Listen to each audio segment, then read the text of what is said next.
Ladies and gentlemen, we are going to start in a minute. Please be seated.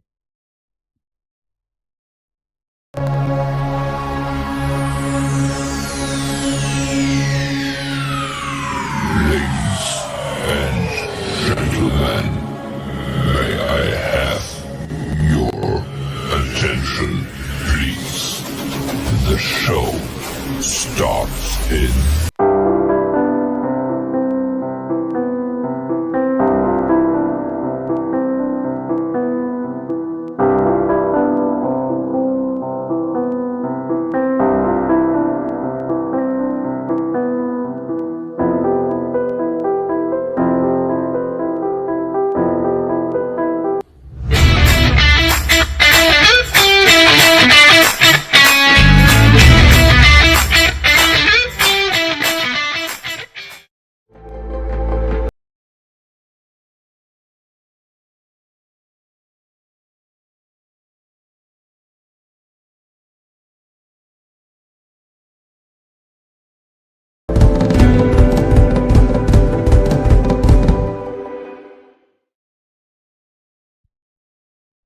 Excellencies, distinguished guests, participants, ladies and gentlemen.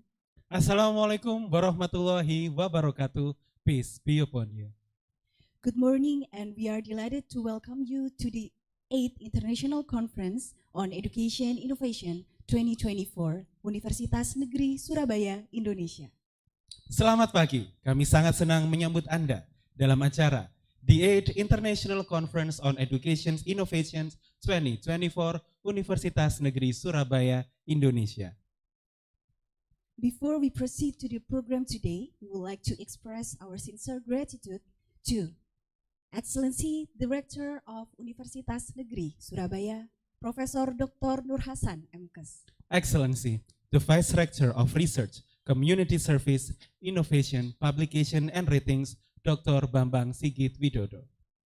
Excellency, the Dean of Faculty of Education, Universitas Negeri Surabaya, Profesor Dr. Muhammad Nur Salim, MSI. Excellency, Vice Deans and Study Program Coordinators from Faculty of Education, Universitas Negeri Surabaya. Excellency, Professor Tony Lahman from University of New South Wales as the keynote speaker. Excellency, Professor Susan Lecher from University of Newcastle as the keynote speaker. Excellency, Professor Dr. Budi Purwoko from Universitas Negeri Surabaya as the keynote speaker. Excellency, Professor Dr. Muhammad Nazri bin Abdul Rahman from University of Malaya as the keynote speaker. Excellency, Dr. Chinun Bonrokrut from Silapkorn University as the keynote speaker. Excellency, Dr. Buralak Chokemri from Taksin University as the keynote speaker. Excellency, Mr. Budi Rianti, MRE from Merchant Marine Polytechnic Indonesia as the keynote speaker. The Honorable Dr. Ima Widiana as the Chairperson of the 8th Icei 2024. The Honorable Vania Ardelia MSc and Irena Yolanita Mauren PhD as the moderators and the lecturers of Faculty of Education, Universitas Negeri Surabaya. Excellencies, distinguished guests, ladies and gentlemen. The 8th International Conference on Education Innovation 2024, or Icei 2024, is an interdisciplinary platform for teachers, researchers, practitioners, and academicians to present and discuss the latest research findings, concerns, as well as practical challenges encountered and solutions adopted in the fields of education. This meeting will provide you plenty of opportunities to listen and gain insightful information from the speakers about education innovation. For your information, the theme of today's conference is Green Education Innovation by Equipping Individuals with the Power of Artificial Intelligence to Achieve Sustainable Development Goals. Ladies and gentlemen, before we start our agenda, please allow us to read our conference rules today for participants who are joining via Zoom. First, participants are required to rename the Zoom account with format breakout room _name _institutions. Second, participants may ask questions in two ways that are using raise hand feature in Zoom or via chat box. Third, the attendance links will be shared at the end of the conference. Last, participants could contact the person in charge if there are any obstacles during the conference. Step on the following agenda is singing national anthem Indonesia Raya. Excellencies, participants, ladies and gentlemen, please rise.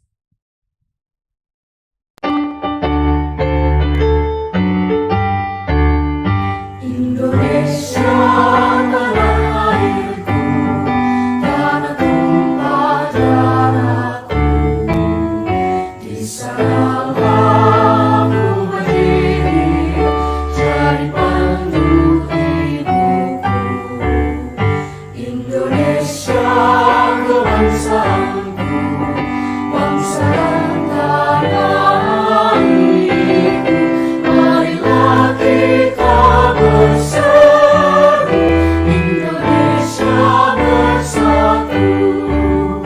Hiduplah tanahku, hiduplah negeriku, bangsaku, rakyatku semuanya.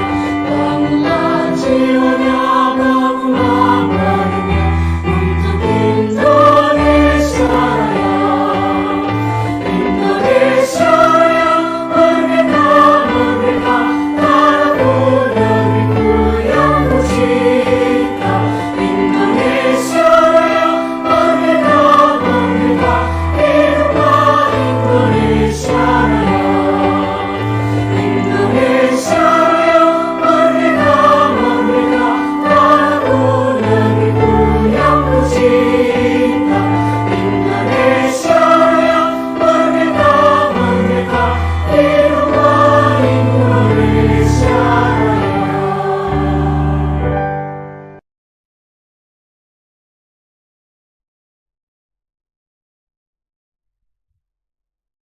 Ladies and gentlemen, you may sit down. Excellencies, participants, ladies and gentlemen.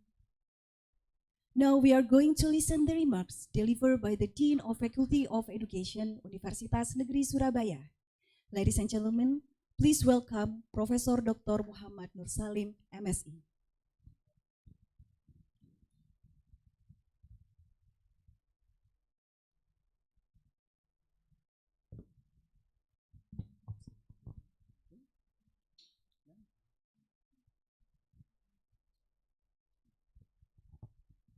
Assalamualaikum warahmatullahi wabarakatuh.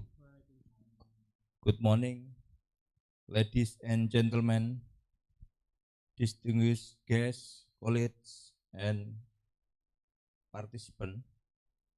It's my great honor to welcome you to the International Conference on Education Innovation. This year themes Green Education Innovation by equipping individual with the power of artificial intelligence to achieve sustainability development goal. Highlight our commitment to integrating technology and sustainability in education. I would like to inform you that our Rector, Professor Dr. Nur Hasan MKes, Cak Hasan, is unable to attend this event. He is represented by Dr. Bambang Sigit Widodo, MPD, who will deliver the official opening remark. Thank you, Mr. Bambang, for your willingness. We are privileged to have esteemed speaker. First, Prof. Tony Lockland, PhD. Second, Prof. Susan Ledger, PhD. Prof. Budi Purwoko, MPD. Prof. Dr. Muhnazi bin Abdurrahman, Dr. Sinun Bororungrut, Dr. Woralak Jokem and Budirianto SAMM MRA. Their insight on EA and sustainability development in education will be invaluable, can innovate. Education's role is fostering sustainability development is crucial. By leveraging AI, we can innovate and transform educational practices, contributing significantly to achieving the sustainability development goals. I encourage all participants to engage actively in the discussion and workshop. Your contributions are vital from a collaborative and innovative environment. Let us work together to inspire and empowerment the next generation of learner and leader. In closing, I thank the organized committee, sponsor, and partner for their hard work. I am confident that the Icei will be resounding success. Thank you, and I wish you all the productive and inspiring conference. Wassalamualaikum warahmatullahi wabarakatuh.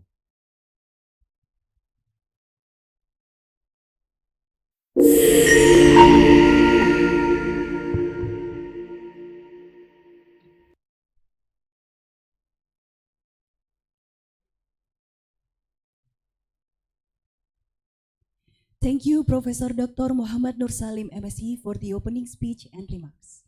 Next agenda is the report from the Chairperson of Icei 2024. So please welcome Dr. Ima Widiana.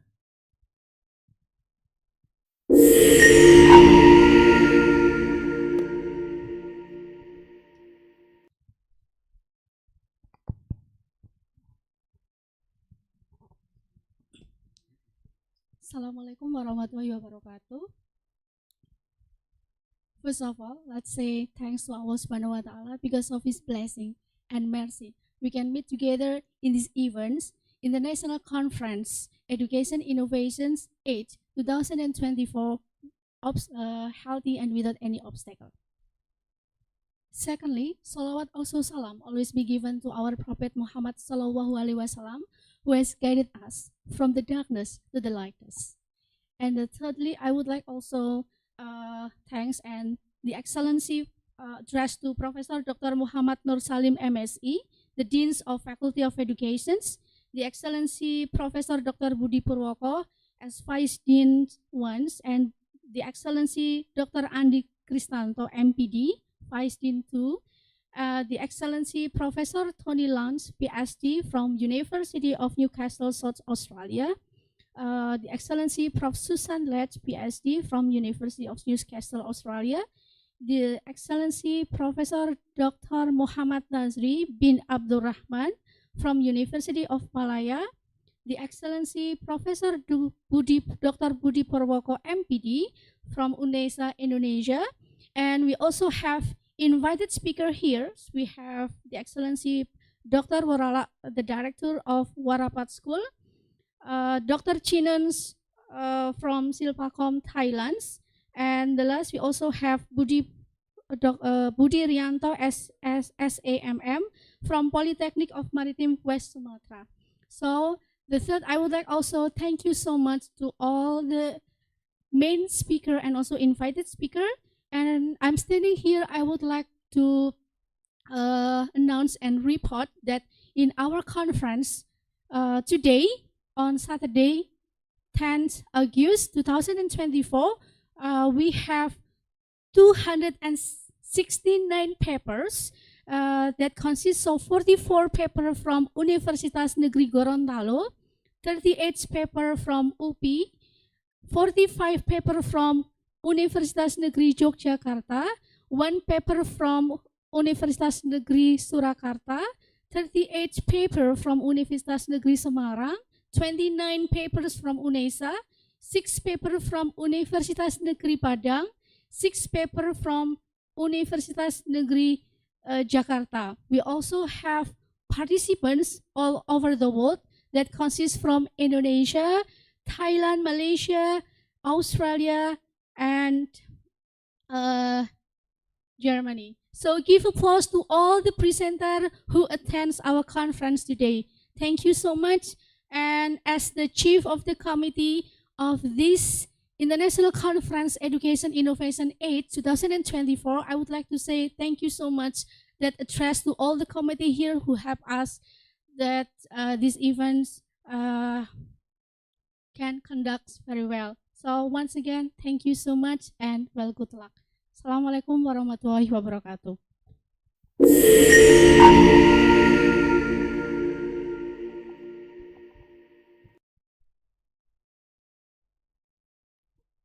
Thank you, Dr. Ima Widiana, MPD, for the opening remarks. Ladies and gentlemen, we are now moving forward to the next agenda, that is the keynote session.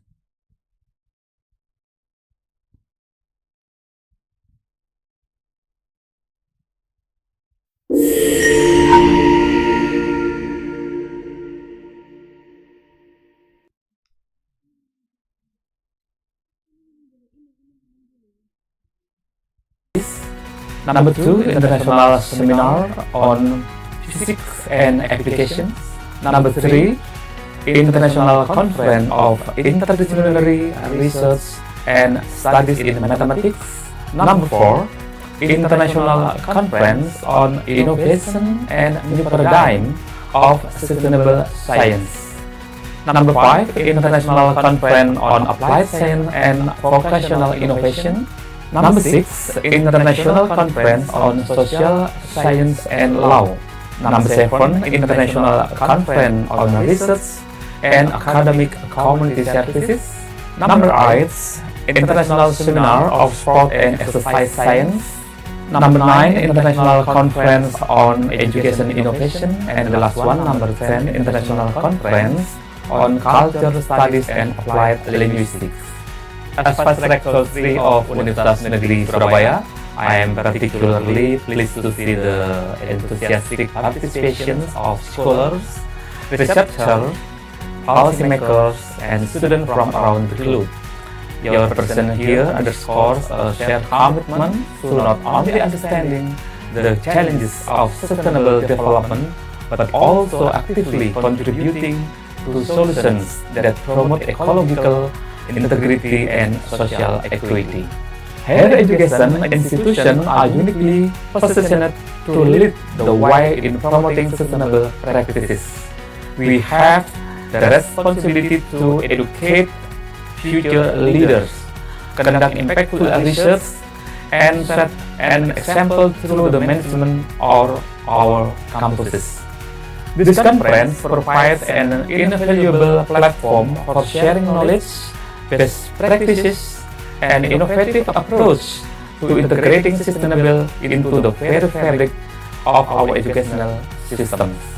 I would like to extend my heartfelt thanks to the organizing committee, our esteemed speakers, and all those who have worked tirelessly to bring this conference to fruition. Your dedication and hard work have made this gathering possible, and I am confident that the insight gained here will be invaluable in advancing our collective missions. As we embark on this discussion, let us remember the crucial role we play in shaping a sustainable future. The decision we make and the action we take within our institution can have far-reaching impacts, influencing not only our students but also broader community and society at large. Thank you all for being here and for your commitment to advancing green environmental management in higher education. I look future for all. Assalamualaikum warahmatullahi wabarakatuh.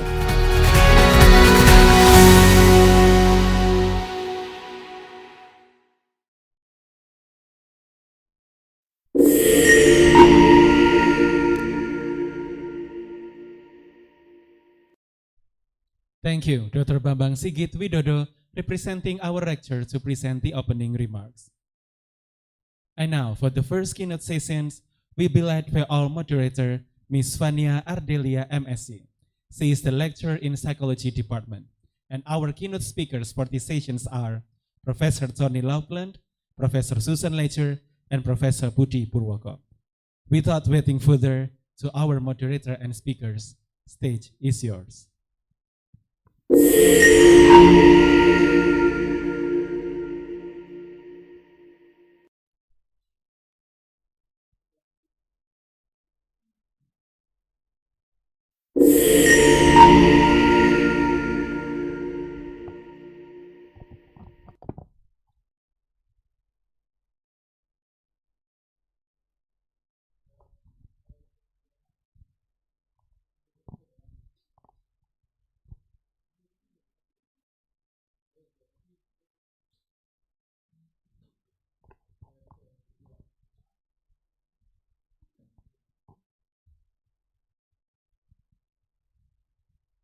Good morning, ladies and gentlemen.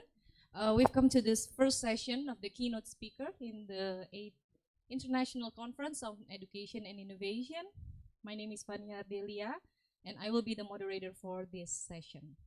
So for this session, there will be 3 keynote speakers that would provide the material, and after that, we will have a Q&A discussion. So for participants, you can ask via chat, and I will read it for you.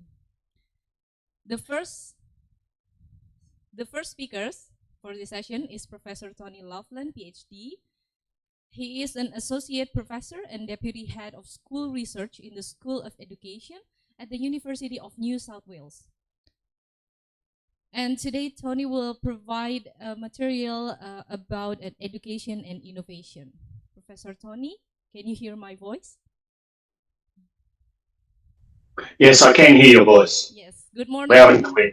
Good morning from Surabaya, Professor Tony. How are you today? I'm very well, thank you. It's a beautiful day in Sydney as well. Okay. So without further ado, I think you can present your materials. You may also share your screen if you have any presentation. Thank you. I'll just share my presentation.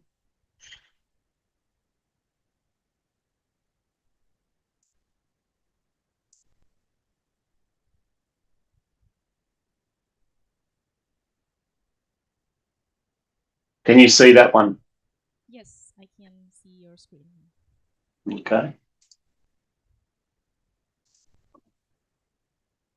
Excellent. Good, we're away.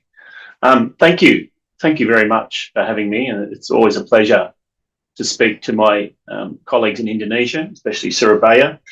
Thank you for Dr. Umi for organising the conference, and for Ms. Shelley for doing a lot of the organisation work. I know how much work goes into running a conference, and there's a lot of organisation. So thank you to Dr. Umi and Ms. Shelley, who have done a lot of work, I know, to organise this. It gives me great pleasure to speak to my Indonesian colleagues. I know you value education very much, and it's also a very collectivist culture, which means that you are very adept at working together. We in Australia have a lot to learn from our Indonesian neighbours in terms of working together, being collective, and working for the common good. I'd like to acknowledge that I'm sitting on Gadigal land, so the owners of this land are the Gadigal people, and they have been here forever. My ancestors were part of the colonisers in 1850, and I come from an Irish background myself. So there's lots of recent immigrants to Australia, but we always have to remember that the original peoples have been here for ever, 60, 70, 80,000 years.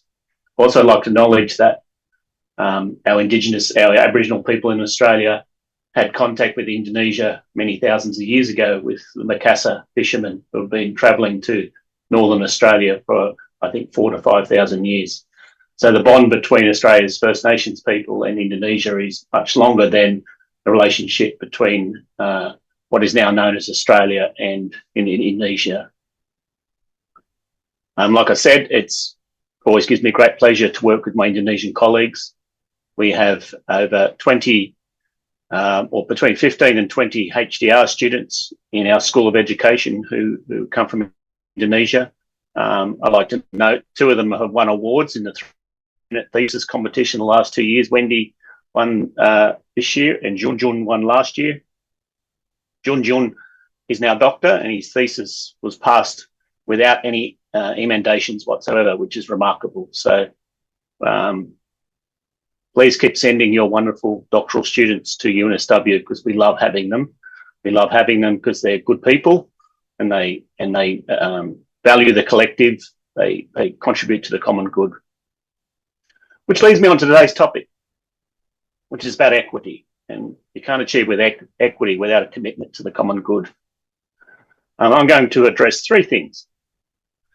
The World QS rankings and its relationship with sustainability. The Sustainable Development Goals, in particular, SDG 4, which is educational equity, which I mentioned in the last clause there. I'm also not deputy head of school anymore. I'm head of School of Education, just to note. So in this position, I honour all my students and my colleagues, and I hope to do our school justice today. I have 2 questions to address today. It's just a small presentation, but I want to address these questions in turn. The first is, what is the relationship between the QS university rankings and Sustainable Development Goals? Second guiding question, what is Australia doing to respond to its failure to meet Sustainable Development Goal 4 in quality education? So in my opening slide, I have a proposition for you already, or an admission that Australia does not have educational equity at present as defined by SDG number 4. So we're failing. First question, what is the relationship between QS university rankings and SDGs? This is what my university loves showing to the world at the moment, because we used to be number 55 or 56 and number 60 in previous years. And all of a sudden we went up to number 19 in 2023 with our fellow Sydney University. University of Sydney is equal to 19th. This year we've found out that we're number 19 and Sydney's number 18. So they've edged again. But it's a bit of a tricky thing, and I'll just go through the metrics and see how the world university rankings, which are very important to us because students from overseas choose the universities with the higher rankings. So we spend a lot of time thinking about how we can increase our rankings. So it's really underpins our business model at the University of New South Wales, and also many of the top universities in Australia depend on overseas students to achieve enough funding to do research.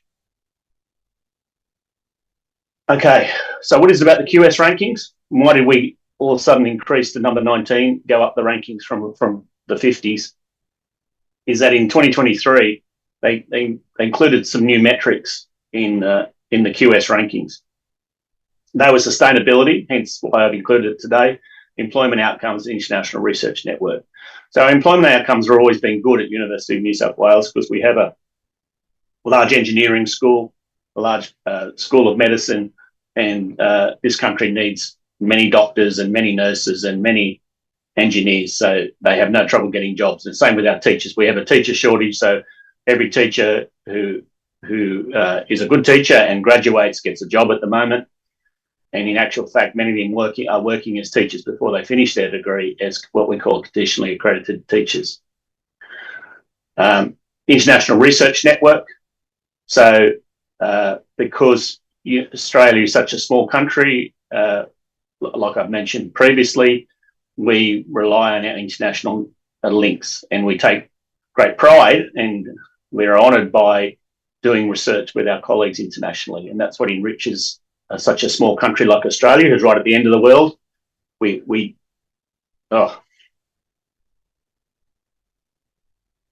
cannot function unless we actually reach out to the world. So we're enriched by many relationships with countries, including Indonesia, which I've mentioned. Sustainability is there as well. So the university, for about 5 years, has installed solar panels. We have recycling bins. The university cut down on travel. Obviously, during the COVID lockdown, we were not encouraged to fly around the world because you couldn't, obviously. And even since COVID, we went back to sort of some sense of normality. Travel in UNSW is not encouraged.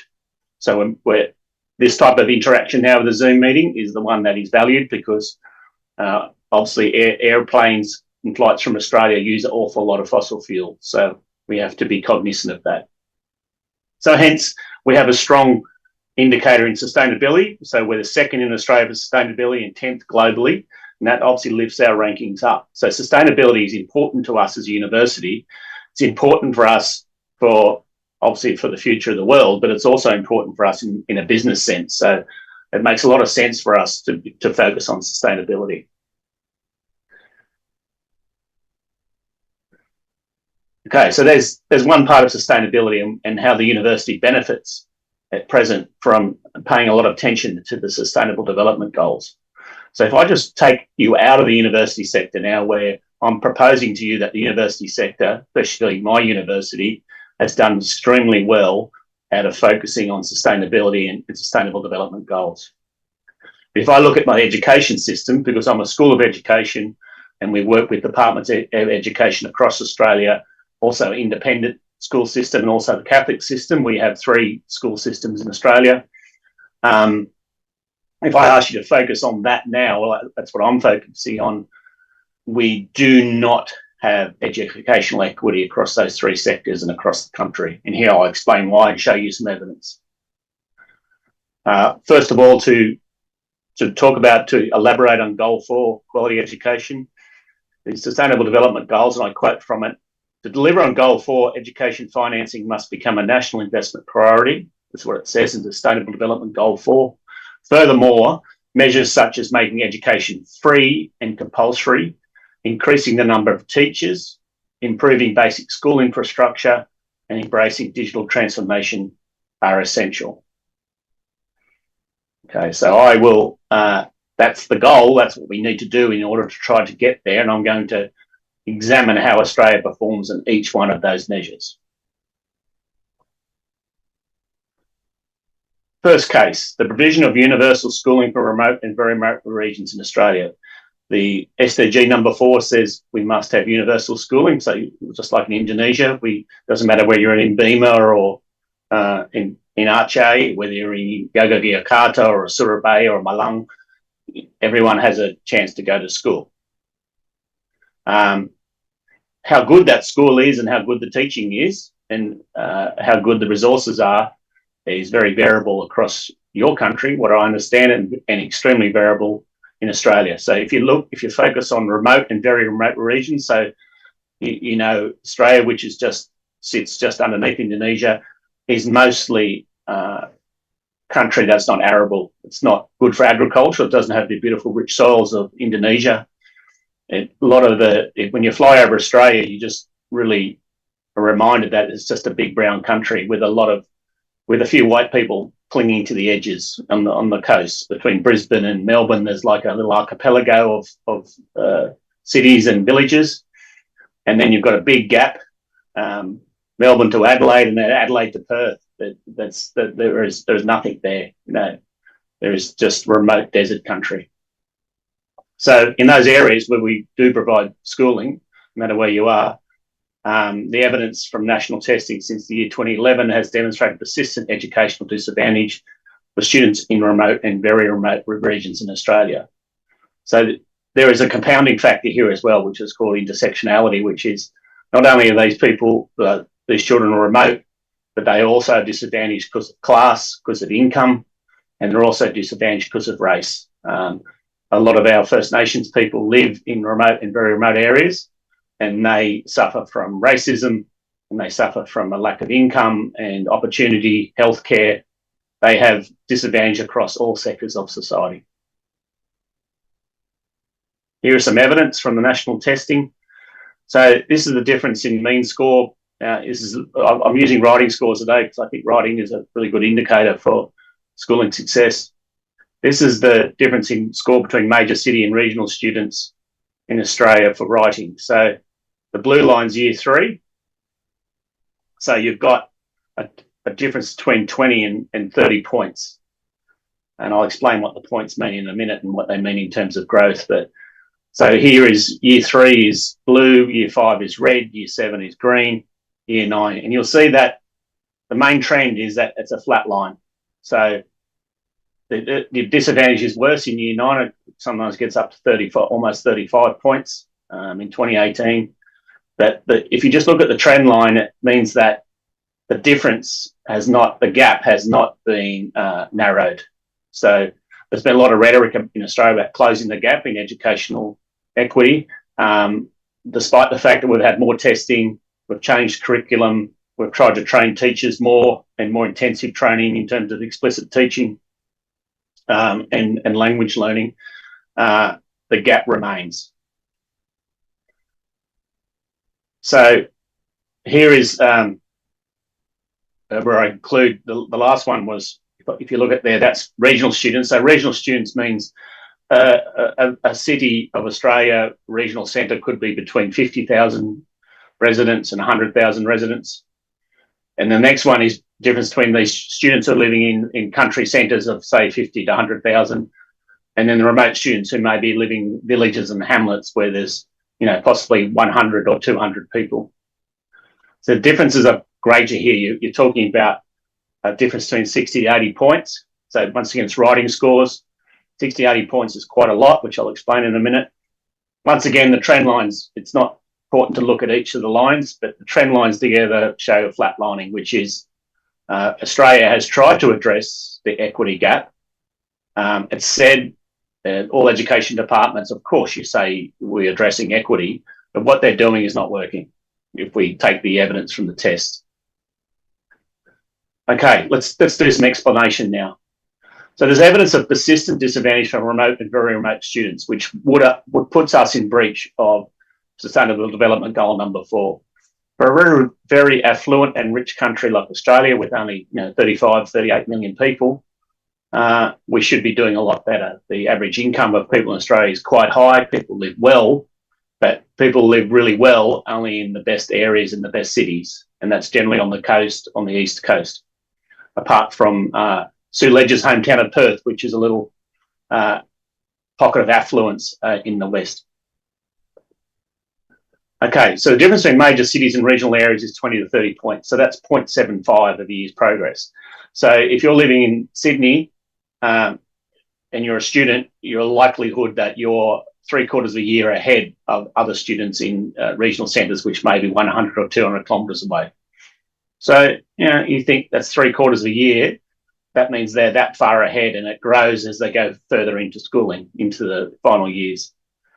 Now, that's a worry, 0.75, but the other difference between regional, which is the centres of, say, 50 to 100,000 people, and the remote areas, which is the small villages and the hamlets, is 60 to 80 points. So students in those remote areas are 1.5 years behind in writing. And if you know the importance of writing, writing is the vehicle of showing your understanding of the curriculum. You need to read, of course, but then in order to demonstrate understanding, you need to actually write it. And all our tests are still handwritten, mostly, and writing is a good measure, still remains a good measure of success in schooling. If you can't write, you can't go to university. You can't write, you can't hold down a good job, and you won't get a good graduation. So the cumulative difference between students in major cities and remote areas. So if I look at the 20 to 30 points between cities and regionals, and then I add on the difference between regional and remote is 60 to 80, you're talking 80 to 100 points. So the difference between someone who's a student in Sydney, just down the road here, there's a school from me at Glebe Public School, they were likely to be 2 years ahead of the person who is living in a remote village, where there may be just one school or central school, the kids from K to 12. They might be doing School of the Air, which is doing it remotely, but they'll be 2 years behind. So we're clearly in breach, Australia, of providing universal schooling that gives people the opportunities of having the same outcomes. It's just not there. Why?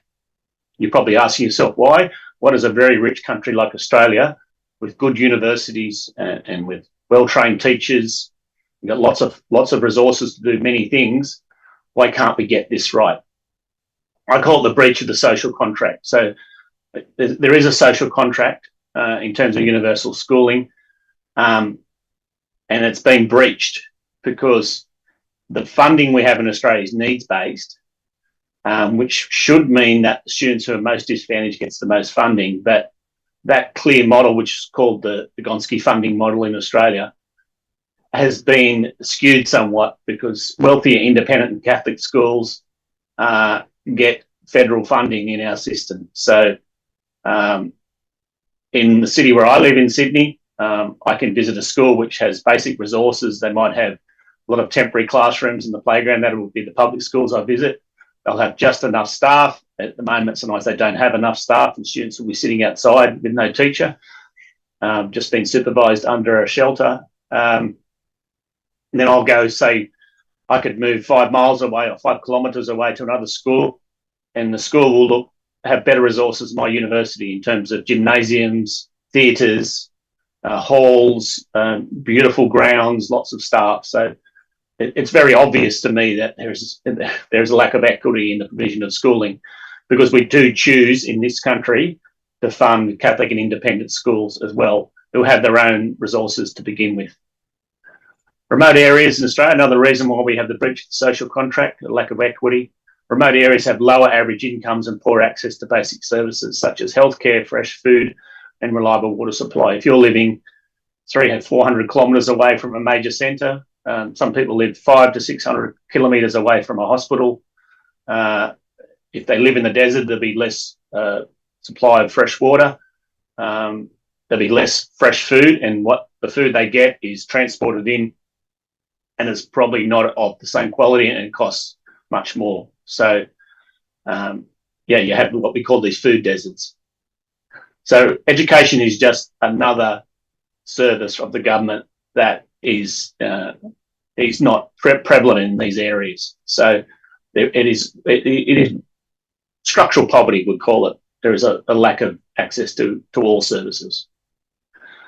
The other compounding factor is that remote areas struggle to attract teachers despite significant incentives in pay, transfer rights, and subsidised housing. So in the state I live in now, I'll use this example of Sydney, we're giving teachers bonus. The average salary, the starting salary is $85,000 in this state, which is a lot of money for a starting teacher.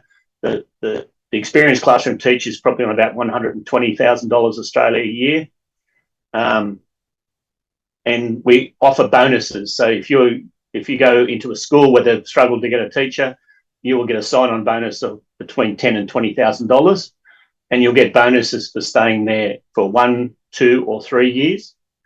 And that has existed for a long time, but still, the new teachers do not want to be told where to work, and they'll end up, a lot of these students that graduate from my university, unless they have a strong commitment to public education, will end up in a school that has good resources, which is the independent school, where they can just focus on their teaching and they'll have lots of backup staff helping them. So that's the reality, and that's some of the reasons, without going into too much depth, about why we do not fulfil our goal of educational equity, Sustainable Development Goal number 4. Okay, here is the final rundown.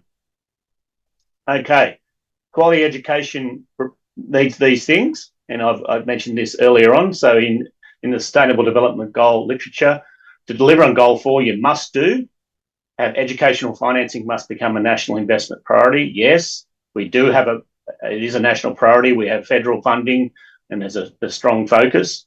It's just not working at the moment because some independent wealthy schools and systems are getting money that they don't need. And this means that there's less money for the remote schools. I've crossed out the second one because we're not doing that. Education is not free. Sorry, I've got it mixed up. The ones I've crossed out are the ones we're actually achieved at the moment. I forgot there. So educational financing must become a national investment priority. it is a national investment priority, but we're not doing it well enough because all the reasons I've mentioned about money being filtered off to wealthy schools. Second one, I think, yeah, we do education is free and compulsory. So wherever you live in Australia, you will get an education. It's just the quality of the education that's at question. Increasing the number of teachers, we're trying at the moment. I'm not saying we've achieved that. There are lots of different employment-based pathways that are being brought in. So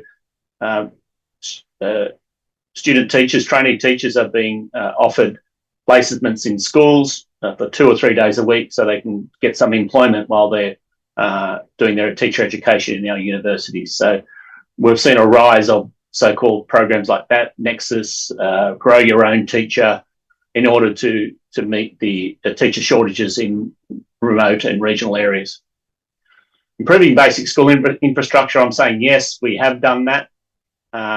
Schools are generally well-resourced across the country. You generally have good Wi-Fi, good connections. There will be sufficient computers, maybe not one per student, but enough for each class. The buildings will be watertight. You know, they're all safe. So we actually are quite good at doing infrastructure. And the last point, embracing digital transformation, they say in SDG 4. Yes, we have done that, and COVID, of course, really rushed that along. So many teachers and schools learn an awful lot about online teaching and about using the devices that they might need to enhance connection. And in some areas, remote students did better during COVID because we diverted some resources for teacher education students and teacher auxiliaries, assistant teachers, to work with students. So I had my teacher education students during COVID lockdown working with in a centre in Sydney, and they were remotely connected to students, and they were teaching them reading, writing, speaking, listening, so the essential skills. So we have found innovations where we can use digital transformations to help, but it's only making a small impact at present. It needs to be done at scale. Okay, so that is my presentation. I've tried to address the two questions. I've mentioned sustainability and its importance to the university, and then I've examined the education system across Australia and shown you evidence that we do not meet Sustainable Development Goal 4, and offered some reasons and speculation about why that is the case. Thank you so much for listening to me. Thank you very much, Professor Tony, for an interesting material. I guess we will discuss this in by the end of the session, that we will have discussion and Q&A. So for the participants, if you have any questions, you can also chat in the chat box right now, and I will read it for you by the end of this session. Thank you very much, Professor Tony. And we will now moving on to the second keynote speaker. That is Professor Susan Ledger, PhD. Professor Susan, can you hear my voice? I can, terima kasih. Hi, how are you, Professor Susan? Bagus sekali. Saya mau bilang terima kasih kepada Pak Tony. Saya setuju dengan Tony, keadaan di Australia hampir sama keadaan di Indonesia. Khususnya ada perbedaan di atas orang kaya dan sekolah kaya dengan orang miskin dan sekolah miskin. So good presentation, Tony, to show the difference between that big gap that just doesn't seem to be closing. You know, our commitment to that is, I think sometimes other countries think Australia is doing it really well, but we certainly have some pitfalls, and this is something I've been trying to address for a very long time. And Indonesia, given the size of it and the scope of it, has got that rural and remote has a even bigger sort of impact on, you know, the job that they've got to do in Indonesia. So thanks, Tony. It was a really good prelude into the sort of thing that I'm talking about. So I really appreciate that. Do I just go straight on then, Anne? No, yeah, I'll introduce you a little bit first to the participants. Okay, fantastic. Thank you. So our second keynote speaker, Professor Susan, is a Dean of School of Education at the University of Newcastle, Australia. Susan will now talk about internationalization, collaboration, and innovation. So without further ado, Professor Susan, the screen is yours. Look, thanks very much. And I think it builds on Tony's. I'm going to link to the SDGs. But first of all, like Tony, I want to acknowledge the Awabakal peoples here in Newcastle and their elders past, present, and the role that the University of Newcastle is doing to prepare leaders of the future. Our university used to be connected with Tony's, UNSW, and we've just celebrated 65 years, the anniversary when we actually, the PISA, when we broke apart from University of New South Wales. We used to be a regional connection of New South Wales. And now we're our own sort of university. So Tony, we are sort of still connected. And Tony and I are very good friends. We're both Deans of Education. We know the situation and very, very committed to the Sustainable Development Goals and very, very committed to equity. So look, the Sustainable Development Goals have been out for a while. They'll be changing, soon. But if you haven't been onto the website, please go onto the website. A lot of people think this first layer is it. You need to jump into each one of those because each one of those will have domains and indicators. They'll also have resources that are really useful for you to draw from. They're facts and figures that the United Nations have pulled together. So underneath every one of these, there's a whole heap of information on the website. So don't just use the top layer. My talk is also in 3 parts. The first part talks about the philosophy that drives me and my School of Education. Then we're going to talk about what internationalization, collaboration and innovation means. And then finally, I'm going to talk about the quality of your work and the research that you need to do to actually get Indonesia in that international space. And I'm really delighted that Tony and I and your other partners are part of that sort of approach to internationalize. So this is something that we often play. If you've, I'm an adjunct here at university, and I'll always use this as one of my first slides because I think we have to remember what our business and core business is. Our core business as powerful educators is to actually think about others and have empathy. And that's why I like your new curriculum in Indonesia, because it's gone back to the Pancasila, where you actually really have to look at that moral internal sort of self and support others. So this underpins this is my lens that I bring into everything that I do. The other thing is that I think no matter what job you have, whether it be in university, whether it be in schools, is that you are a leader and everyone has to lead. If we don't lead, we will not make change. So see yourself as a leader. Sometimes there's different ways to lead, and I'm sure, and like me, I jump in and out of some of these. Sometimes I'm very authoritarian and commanding but other times I try to be a bit more, and I think I'm visionary, but I do like to be collaborative. So number 1, equity. Number 2, you have to lead. Everything you do has to contribute to, change. What I'm really delighted about is the collaboration that we have between University of Newcastle and UNESA, and particularly in the internationalization of our practices. And I go back to these 4 points. These are the 4 Sustainable Development Goals that I think this partnership and your work with international colleagues does. We're addressing quality education. We're trying to reduce inequalities. We want peace, justice and strong institutions. It's pointless having really good things happening in small pockets if the institution isn't reflecting that. And I know UNESA has a very strong commitment to being leaders and doing the right thing. I think your employment, your gender balance is good. There's a whole range of, when you look into, if you go into number 6, you'll see that there are a lot of things in your institution that you're doing well, same with us in Newcastle, but as Tony said, there's lots of things we have and could do better. And the partnerships, and that's number 17, how do we put all of that together? And that's that point of collaboration. So as I said, this will be my first and my last slide, and I'll come back to it because they're the 4 things I want to attend to today. Just on the offside, I've sort of spoke to you about separating from UNSW 65 years ago. We've now had 75 years of teacher education at University of Newcastle, and we're making significant changes in a range of areas. I just wanted to tell you that we've been going a long time. We have a commitment. If you look at that external on the left-hand side, that is the university's focus, excellence, equity, engagement, sustainability. That's our core business.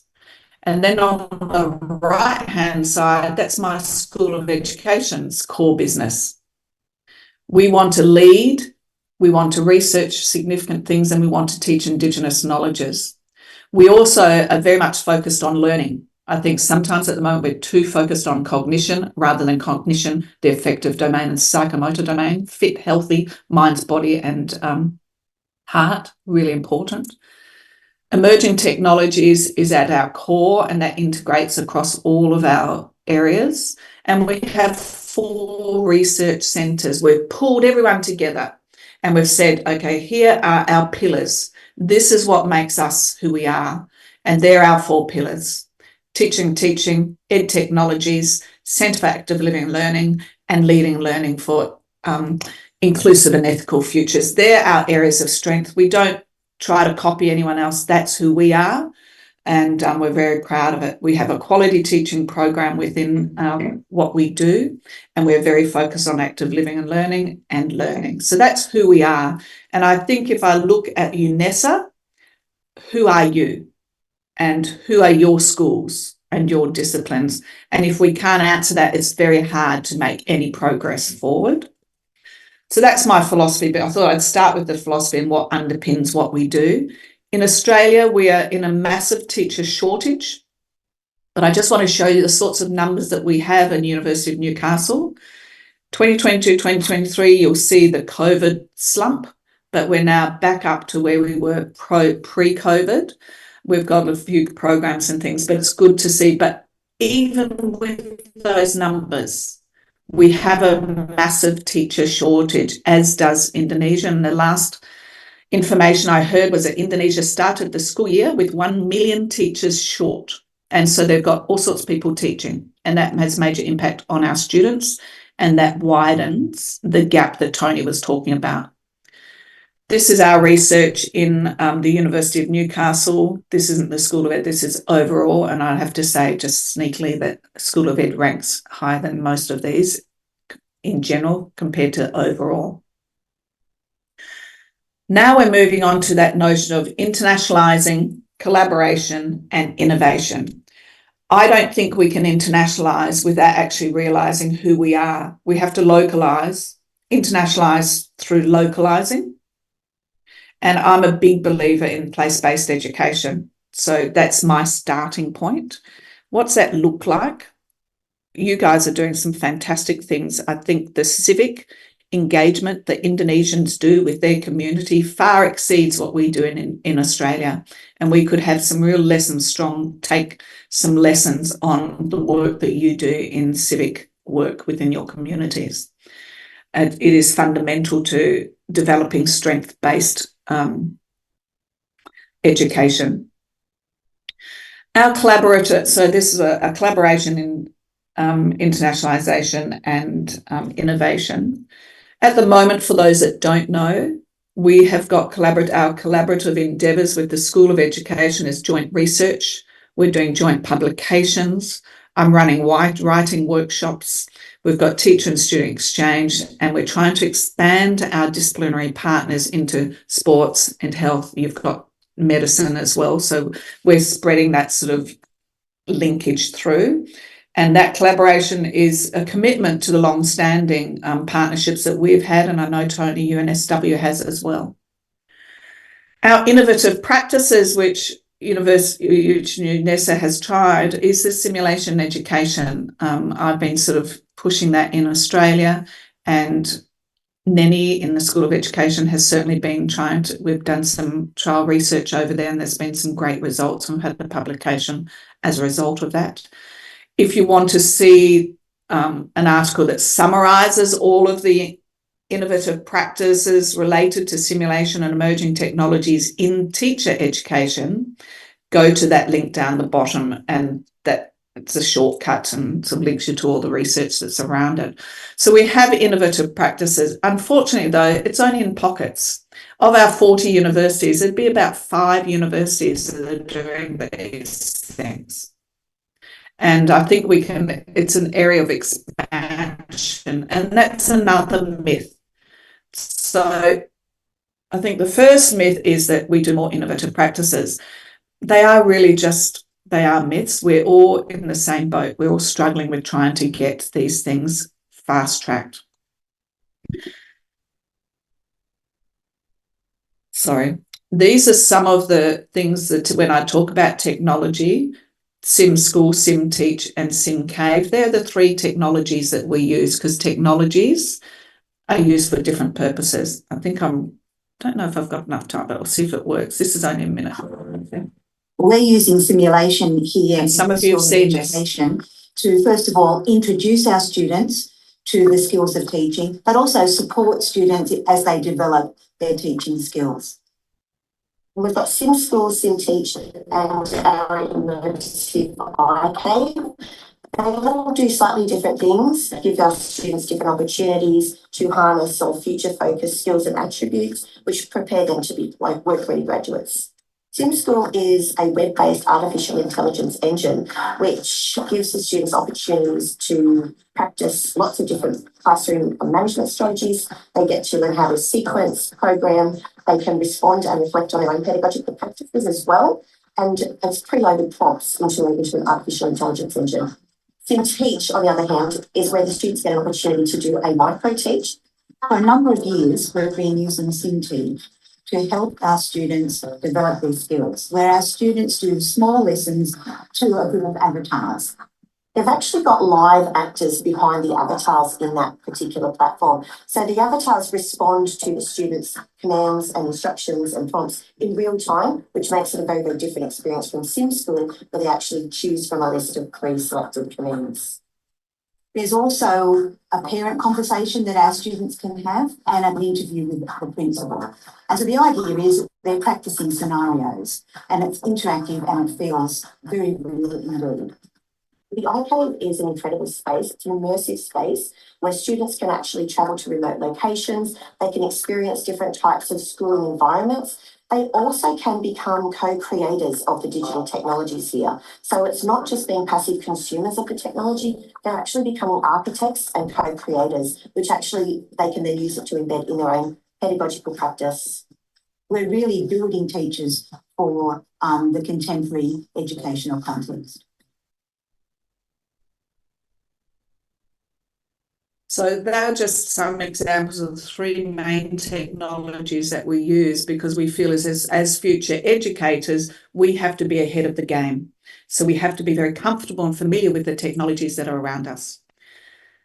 Then we move into the third bit. So we've got collaboration, we've got innovation, but then there's the internationalization. And we can internationalize. One of the easiest ways to internationalize is to foreground the SDGs and enact them through what we do with our curriculum, our partnerships, our publications and policies and practices. Tony mentioned about how, raising your status and things through your publications and things that you do, because rankings is very much, you have to be empowered to understand how the rankings work, and having partners, international partners, is one of those good sort of things that we do. So we've got everyone around the world trying to internationalize. But, I think we have to be very careful, because when we internationalize, we put some countries and some areas behind others, a bit like it's an equity issue.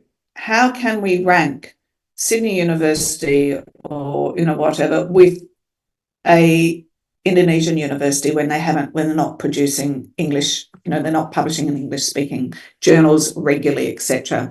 So one of the things that I think is important for us is to actually do that linking and doing the internationalization as joint partners with joint publications. And that's the way that we've sort of done the collaboration with the School of Education, with UNESA. And I think that's been mutually beneficial, because it's pointless doing anything if it's only a one-way approach. We are very much into mutually sort of beneficial outcomes and having a two-way approach to learning. I also want to remind you, I've mentioned this before, is that everyone sitting in this group have to realize the power that you have. You are, there's such a small amount of you who have PhDs, even masters, or even bachelors. It's a privilege to have it. And because of that, you are the unique group that the nation will rely on to make the changes. And I'll go back to that slide earlier about leadership. To be able to make a difference, you have to be bold, you have to lead, and you're privileged in this environment. So we have to actually then make sure that we are informing the changes in education. One of the ways you can do that is to actually make sure your writing and your research matters. Now, Surabaya is, I think, equal third, not fourth there. So I think that's actually, you've jumped up a space this year. So well done you. Good efforts with what you're doing. The rankings do matter. Unfortunately, whether they're fair or not is another question, but the rankings are there. Well, some of the writing workshops I do with the collective is making sure that, we write things that are significant, and we understand that research writing is complex. It can't just be about one tiny little thing in one little school. It has to be linked to a global piece. It has to really, whatever you do in your research, what does the global literature say about it? Who are the seminal texts, etc.? And then how does your bit in Indonesia add to that and contribute to that? That's really important. We want to see the impact that you have, and that's all about rankings.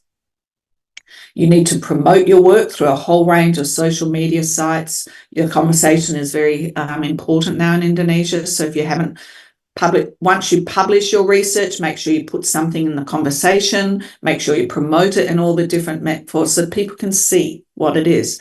If you're doing joint publications, then that footprint gets wider and wider, and that's really useful. I'm just using Nenny's name here to make sure that, promote yourself. Don't be scared. Promote yourself, put your name out there. Use things like Google Scholar. It's easy, it's free. And for many of our developing countries, we have to make sure that we've got access to the free things that are free. One of the other benefits of having collaboration is that some universities can't afford or don't have that connection to access to research. But partnering with UNSW, with Newcastle, we can actually help you access those things that you may not have. And that's, I think, a bonus, a two-way bonus for everyone. So I'm going back to what we said that this, talk was about. It's about collaboration and the importance of collaboration. It's about internationalization, and it's about innovation. But more importantly, what actually matters? In Surabaya, your needs are different to ours in Newcastle, which are different to Tony's in Sydney. We actually have to see what those place-based needs are, and do quality research on that, and link around the world to see who else is doing quality research on that particular topic. And that's where you get your international partners, which is how I, connected with UNESA, because I was doing the simulation education, which was relatively new in Australia. And now Indonesia is sort of working with that. So that's the importance of that two-way collaboration and partnership. So I'd say to you, as a collective, no matter what discipline you are in, science, technology, etc., for you and your discipline or your field, what's the most significant need or issue, and which of the Sustainable Development Goals best reflects that? Not just the first layer. Go into those goals and have a look at the indicators and the domains within those things, and you'll find something that actually suits your needs. And I think I'm on time. Terima kasih banyak untuk dengar saya. Thank you very much, Professor Susan. It's a very interesting materials about how we internalization through localization. And in the discussion session later, I probably have several questions for me to ask to you, but right now I think we should move on to the third keynote speaker for this session. That is Professor Dr. Budi Purwoko, SPD MPD. He is the Vice Dean of Academic Affairs in the Faculty of Education, Universitas Negeri Surabaya. He is also the lecturer from Guidance and Counseling Department. Professor Budi, can you hear my voice clearly?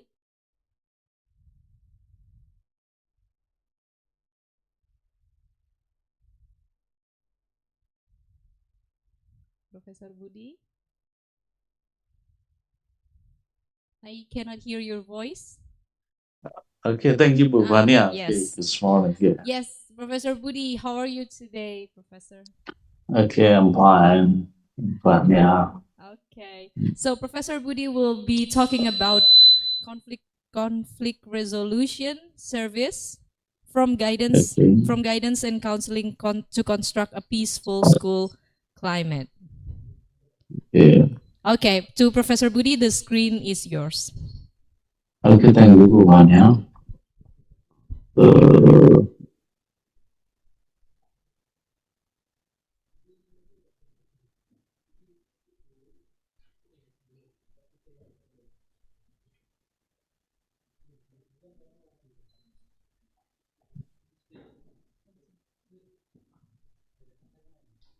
Yes. Okay, good morning. To see guys and all participants this morning. Welcome. I express my thanks and appreciation who have been allowed to be speaker in this forum. I think this time will be interesting to discuss this thing. Yeah. I will discuss about the conflict resolution service from guidance counseling to construct a peaceful school climate. Yeah. The first is about the picture in Indonesian called Indonesia Emas. We can see that based on this picture, Indonesia will have democratic bonus. In 2010, the band dependency continue to be lower to lower, so it can be concluded the number of productive age will increase because the smaller the dependency ratio, the greater the productive age, so the higher the economic productivity. The demographic bonus also will be have in 2020 to 2023, and we have different quality than before due that high number of blind worker.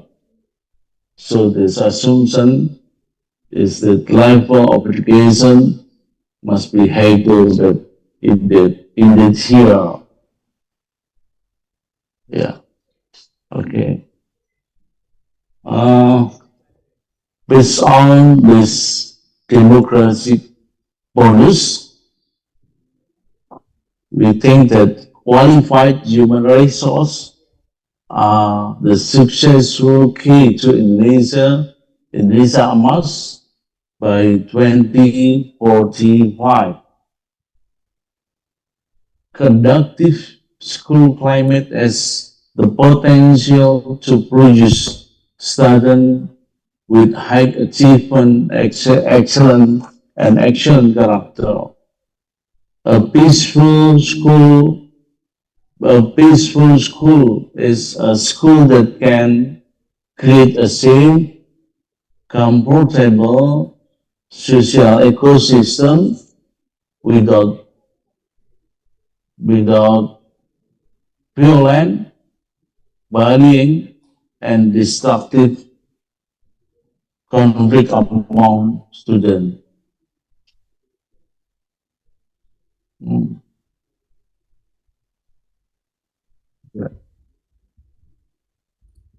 Yeah.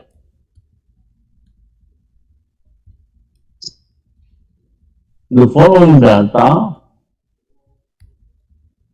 on violent in Indonesia with occur from 2019 to 2022, the data show that there has been an increase in violence from year to year. There has been an increase in violence more than 10,000 cases over 4 years from 2019 to 2022. And based on the Carlton side that conflict is undoubtedly the cause of violence. It is said that conflict is the fire, while violence is the smoke. This means that if you want to overcome violence, you need to resolve the conflict that occurs as the cause. Yeah.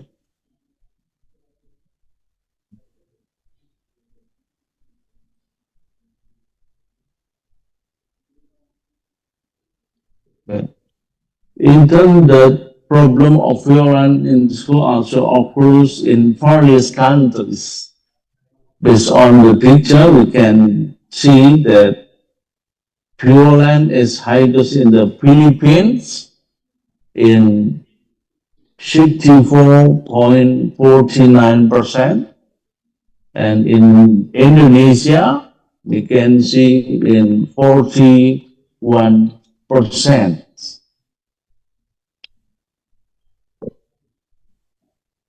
And then bullying case at school are not something that can be overcome easily.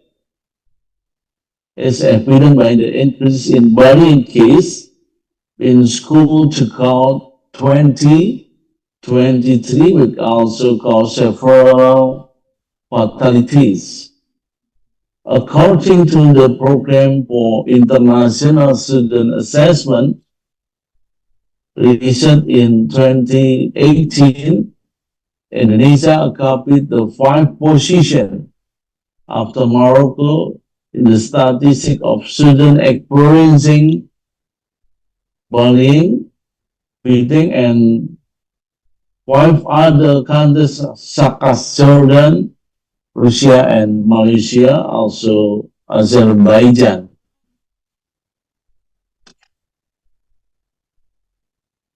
Based on the reality of the data conflict and violence in school, a conflict prevention and management move has developed. Conflict resolution, one form of this movement is peaceful school education, conflict resolution guidance, and counseling in school is effort to create peaceful school.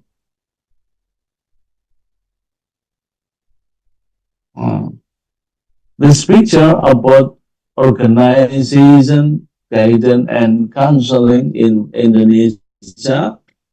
Based on this picture, guidance and counseling are part of a unified organizational system in school with the task of helping students achieve optimal mental health and personal development. In terms of preventing and resolving conflict and violence in school, guidance and counseling have important strategic tasks and role. And then we can see that this the part of guidance and counseling services in Indonesia, guidance and counseling in school has 4 types of service area, namely personal, services, social, learning, and career services. These 4 service areas also describe 4 areas of student development tasks so that they can achieve success in the future. And preventing and handling conflict and violence in school has relevance in the world of personal and social area services. And that is about the conflict. What is the meaning of conflict? Conflict is potential reality for anyone, anytime, and anywhere. It is omnipresent. Conflict can occur between 2 people, group, and culture, and can occur within the individual. This about the conflict triggers. The emergency of conflict can start in the form of the first is perceived inhibition of certain goal, and then will cause a sense of frustration, and sense of frustration will cause aggression, and aggression will be support to conflict and violence. This picture describes about conflict solution strategies.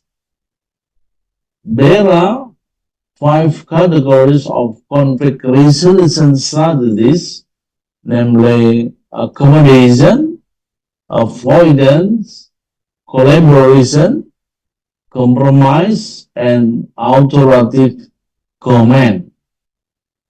The choice of conflict resolution strategy is based on the high or low level of 2 aspects, namely assertiveness and collaborativeness. If the 2 aspects are in the low level, cooperative and collaborative in the level, then the strategy choice will avoid them. If these 2 aspects are in high level, then the strategy choice is collaboration. So in this section, in guidance and counseling conflict resolution, we will support students to get the collaboration strategies. So the choice of conflict resolution strategy is grouped in the 3 conflict solution paradigm, which include of lose and lose solution, lose and win solution, and win-win solution. The lose-lose solution, this include avoidance, and win and lose solution will include the accommodation strategy and authoritative command, and win-win solution will include of compromise and collaboration strategies.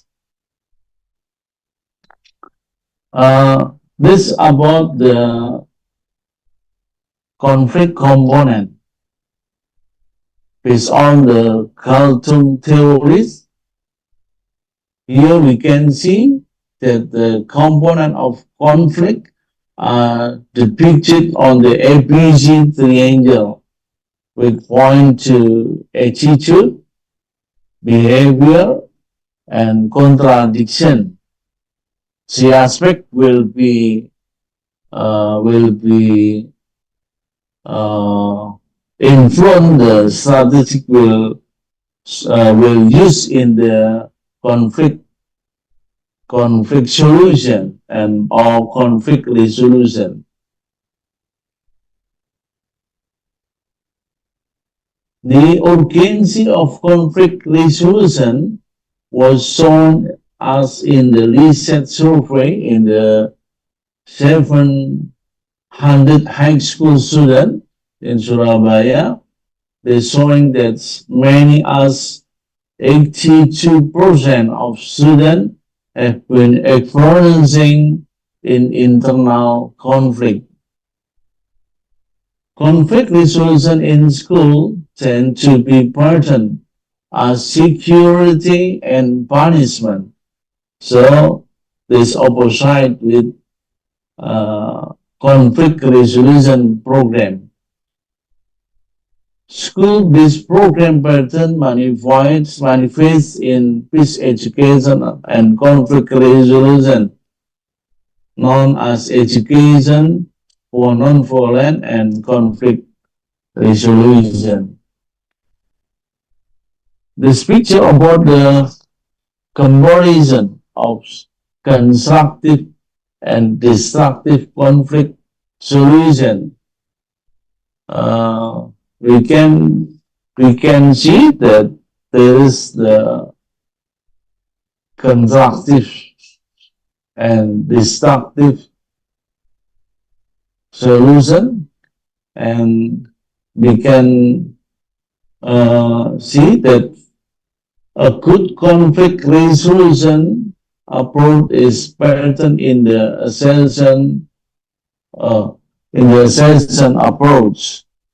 And we look at this picture that this is a model of conflict of resolution.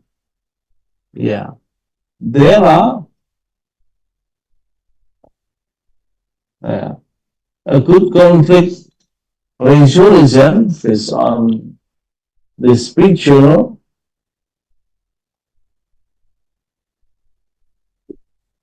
In the assertion approach,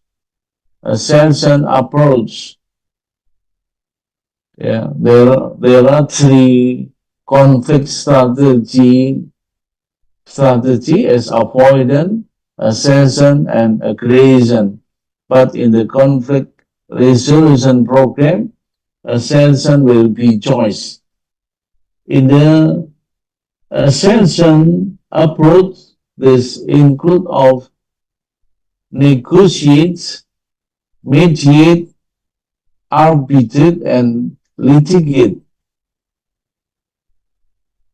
And meanwhile, in mediate is carried out by a third party, likewise arbitrate and litigate and carried out by third parties, especially by authorities.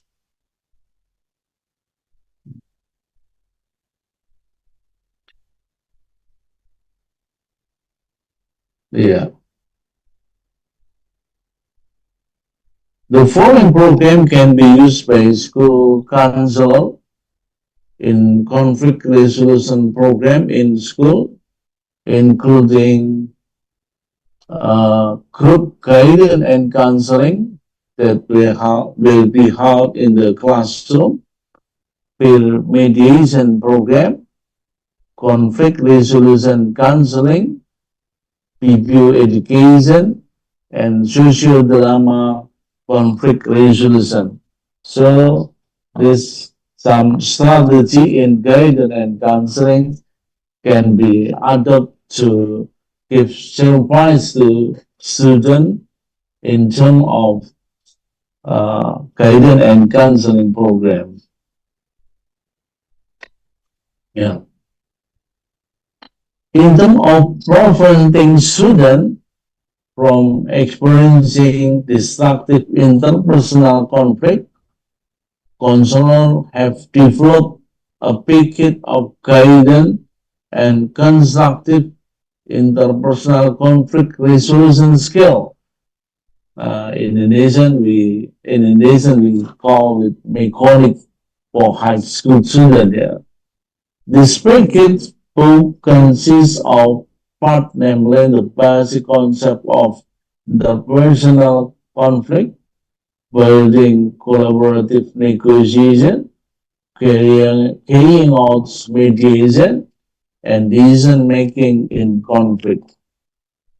The guided methods adapt from experiential learning theory so that students actively experience, reflect, formulate new concepts, and try out the training material. And then this application about peer mediation program. One of the design pattern for the implementation of peer mediation program can be described in the following pattern by Coleman. And the state including all system support, instrument provision, mediator training, mediator exercise test, peer mediation activation, final program evaluation, and program improvement.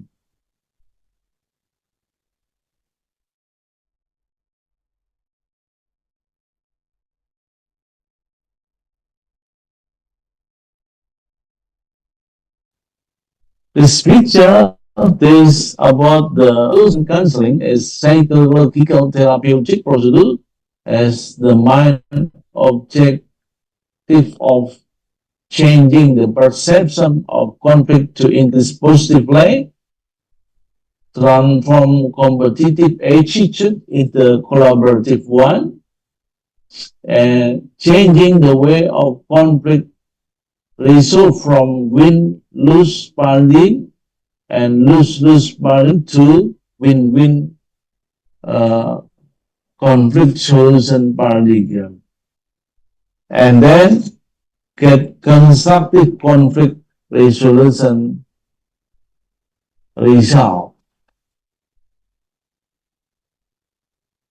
And in the PBO education and socio-drama, a group guidance studies that allow students to be active and design as guidance method to improve conflict resolution in students. Through PBO education, students are given project in group to prepare presentation material about conflicts, violence, and conflict resolution. Presentation material in the form of video prepared by a group of students using Canva application. The group collected various images, photo, news, and articles downloaded from online source. Later on, the material are collected, read, analyzed, and elaborated into video material that will later be presented in the class. Oh yeah.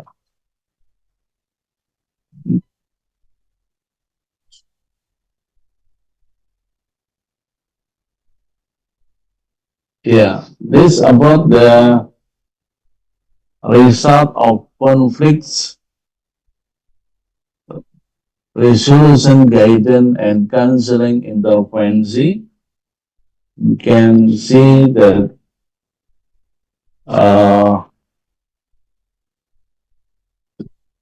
result of conflict resolution guidance and counseling will be in the collaborative negotiation, peer mediation, and deliberation. With this graphic, this program increase of improving understanding of conflict and their solution toward social harmony, teaching, peacemaking, and peace-building process, find a win-win solution pattern, and cultivate a positive attitude toward conflict resolution. Okay, this benefit of conflict resolution program. There are many winding to get involving understanding and conflict resolution toward social harmony, win-win solution pattern, and then teaching, peacemaking, peace-building processes, cultivate attitude toward conflict resolution. Okay, thank you very much for your attention. We have covered about conflict resolution, guidance, and counseling to support a peaceful school climate, and I hope you found the information valuable and insightful. I encourage you to read or if you have any question or need further clarification on anything we have discussed.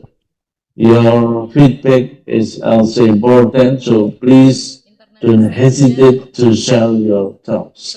Okay, thank you very much, and good morning. Thank you very much, Professor Budi, for the materials.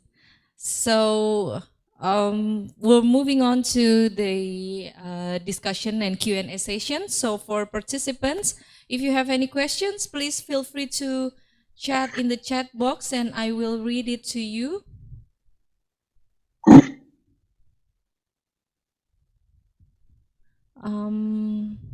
Okay, we have here from Miss Ella Wulandari from UNY.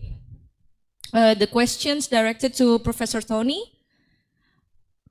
She has questions. Oh, Professor Tony and Professor Susan. So the question is, what are the common grounds for curriculum partnerships on sustainable teacher education? And what does it take to establish one? So UNSW and University of Newcastle will partner or collaborate with university in Indonesia. Professor Tony, you may. I think I should let my senior professor speak first. Do you want to go first, sir? Yeah. We're both seniors.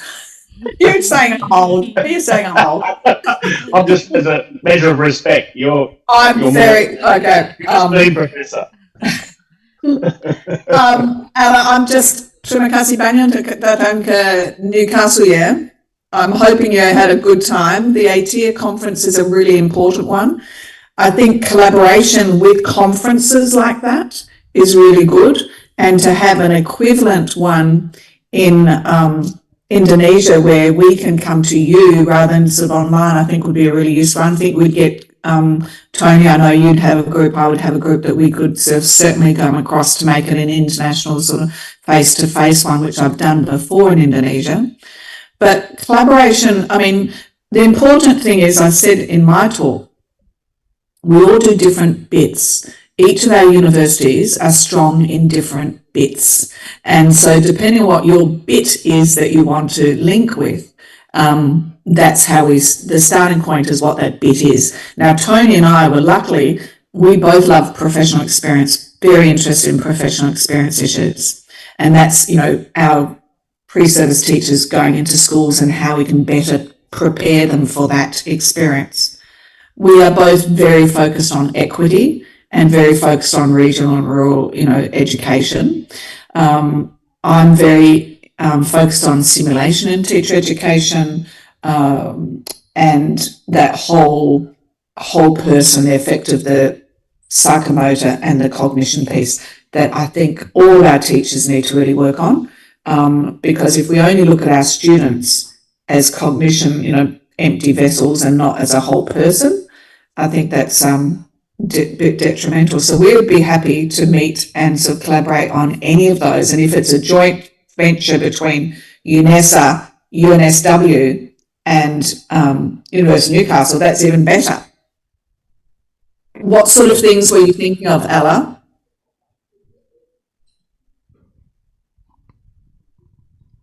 To Miss Ella, do you have anything to add? Miss Ella, answer professional learning. Tony, I think your university and our university have some fantastic professional learning that, could be a two-way thing as well, but professional learning in what? Professional learning in mathematics in a curriculum area, or professional learning in pedagogies, or professional learning in assessments. When we talk professional learning, let's hone it in a little bit so that we can focus on real specifics too. So thanks, Ella. PL is really important. Okay, Professor Tony, you want to add comments? My colleague speaks very wisely about specificity, and that came clear in their presentation as well, which is if you're doing partnership at a specific concrete purpose. And I noted Professor Ledger talked about how to construct a paper. That example is one, concrete activity that can be an outcome of a partnership. But I think it's the role, it's the actually moral responsibility of affluent universities in countries like Australia to work with equal partners, as Professor Ledger said, with our near neighbours Indonesia. We actually need to do that more often because we learn so much from the partnerships, and we're awed by the scale of the education in Indonesia. The challenge is that I am just awed every time I see I look at a map all the time of Indonesia because I love looking at maps. I'm that sort of person that I just look at the archipelago and the different cultural groups and languages and thinking that is a magnificent feat to get democracy across all those countries, across all those islands, and then to run an education system and provide universal compulsory schooling. We can learn an awful lot just by working together, but have a clear purpose, and that's what I think Professor Ledger was saying then. Is it about pedagogy? You want to get writing? When you're playing the rankings game, as our universities have to do, sometimes you can just reach out for lots of shiny objects and think that this one's going to take it. But you can see from Professor Ledger's presentation, Newcastle have got their feet planted in the ground. They know exactly who they are and what they're doing. And that's a really good starting point. And I know that Surabaya, universities, Negeri Surabaya, have their focus and have their different areas. But then within teacher education, you can really grow a strong area. So then you can say to people like in UNSW, we have 4 strengths. We have inclusive education, we have cultural nourishing education, we have teacher education development and educational psychology, just 4 areas. We're a small school, so we know that. So every time I recruit people in those areas. Every time I'm looking for research collaborations, I ask myself, like Professor Ledger does that sit within our 4 key areas? If not, we politely decline. But if it happens to be in one of our areas, then we enthusiastically embrace the international collaboration. So we're always keen for it. Thank you for the question, and please come to AT next year. It's in Perth, so it's rather close to where you are. Yeah, it's a great one. Perth is great. I'm there at the moment. Thank you very much. You too. And look, one of the easiest ways of collaboration is to look at the research you're currently doing and just replicate it in Australia, or we can use the research that we're currently doing and replicate it in Indonesia, and then you can do a comparative study which makes it a really strong one. So Tony, some of the work that you've been doing, what does that look like if we actually get the ethics and then go and do it over in Indonesia? Are they the same issues? Are they, to me, that's really exciting research, because then we're building on what we are currently doing rather than trying to find something else. So what is it that UNESA is strong at? What do they want to know? What are they already doing in Indonesia? Could we replicate your research in Australia and vice versa? What are our strong research things, and can you replicate that in Indonesia? And then we do a comparative piece. To me, that's really exciting. I started my career as for comparative education. So, you know, that's really important to me. What do you think, Tony? Indonesia offers us scale. So one of our PhD students studied teacher collective efficacy with a large sample size in Beamer, and it really tested the 4 different factors of teacher collective efficacy and found out it was much different in the culture of Indonesia. When I referred to it earlier as a much more collectivist culture. So there was aspects of teacher collective efficacy that were highlighted in Ree's research that had not been picked up in any other study before. So just the scale of it is amazing. And I think working and getting that sort of stuff in English-speaking journals, we know how powerful they are, particularly UK and American. So utilising and upskilling and supporting each other, I think that's our responsibility of privileged Australian universities. I think, you know, the partnerships working with Indonesia and Indonesian research, we have a responsibility, as you mentioned, Tony. And if I go back to Pak Budi's talk about the conflict resolution and stuff, the work that you've done, Pak Budi, in Indonesia, it was really important for us in Australia because our counsellors, we don't have counsellors in schools like we don't have enough counsellors in schools, and that would be a really interesting thing to, you know, connect up with our counsellors, because I think you do, Tony, at your uni. We don't at UNESA, at Newcastle. So Pat Budi, you know, Tony does EdPsych, that's a big piece, and I think the counselling might be connected to that. So it's finding those points of connectivity to then scale up and really showcase what Indonesia is doing, as well as, you know, what we're doing. It's a win-win, as Pak Budi would say. Okay, thank you very much, Professor Susan, Professor Tony. Well, this is kind of a bit in line with at least one of what I'm thinking about your presentation earlier, about how we're talking about the gap, the quality education gap between what Professor Tony about in major city and in region areas. And this is also obviously happens also in Indonesia about the gaps of the quality education. And in your opinion, Professor Susan, Professor Tony, how do we, as a higher education party, how do we contribute to tackle and to be able to achieve the quality education, the SDGs 4, about that issue? So I was wondering what you think about that. Look, my starting point would be place-based stuff. When you're talking about the schools, what school in your area do you have choice? You know, often when you have school choice, people are moving to independent schools or Christian schools or Islamic schools rather than the public school. And our question is why? You know, and why is that the case in Indonesia? We certainly see it in Australia, and finance is a big one there, but I think there's more of a moral, religious sort of piece in Indonesia. But anything that takes people away from a public school sector and makes public schools feel like they're a second-rate option, that's detrimental to the country. And we have to try to improve that. And I would do that. I mean, with UNESA, you are so lucky. You've got your demonstration schools. Are they private or are they public? I think it's independent school, the ones that in UNESA, the lab school one. Do you mean? Yes. Yeah. So if the lab schools become the shining case, the shining good quality education, then they should be adopting and bringing in their local state school and working with them and empowering them.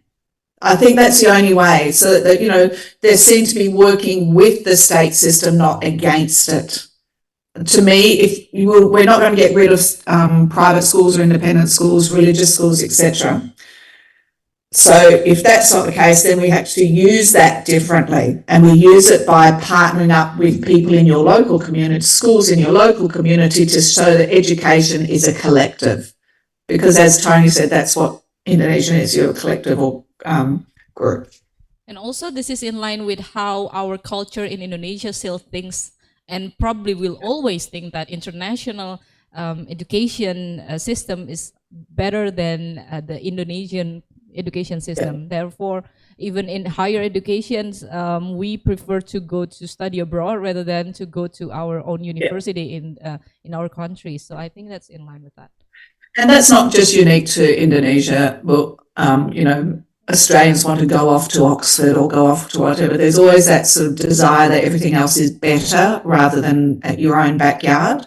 So, and, you know, most people do go away, but they do come back, and they come back well informed, and then they've got the responsibility of engaging everyone else around it. So, you know, you can't keep them if the quality is not here.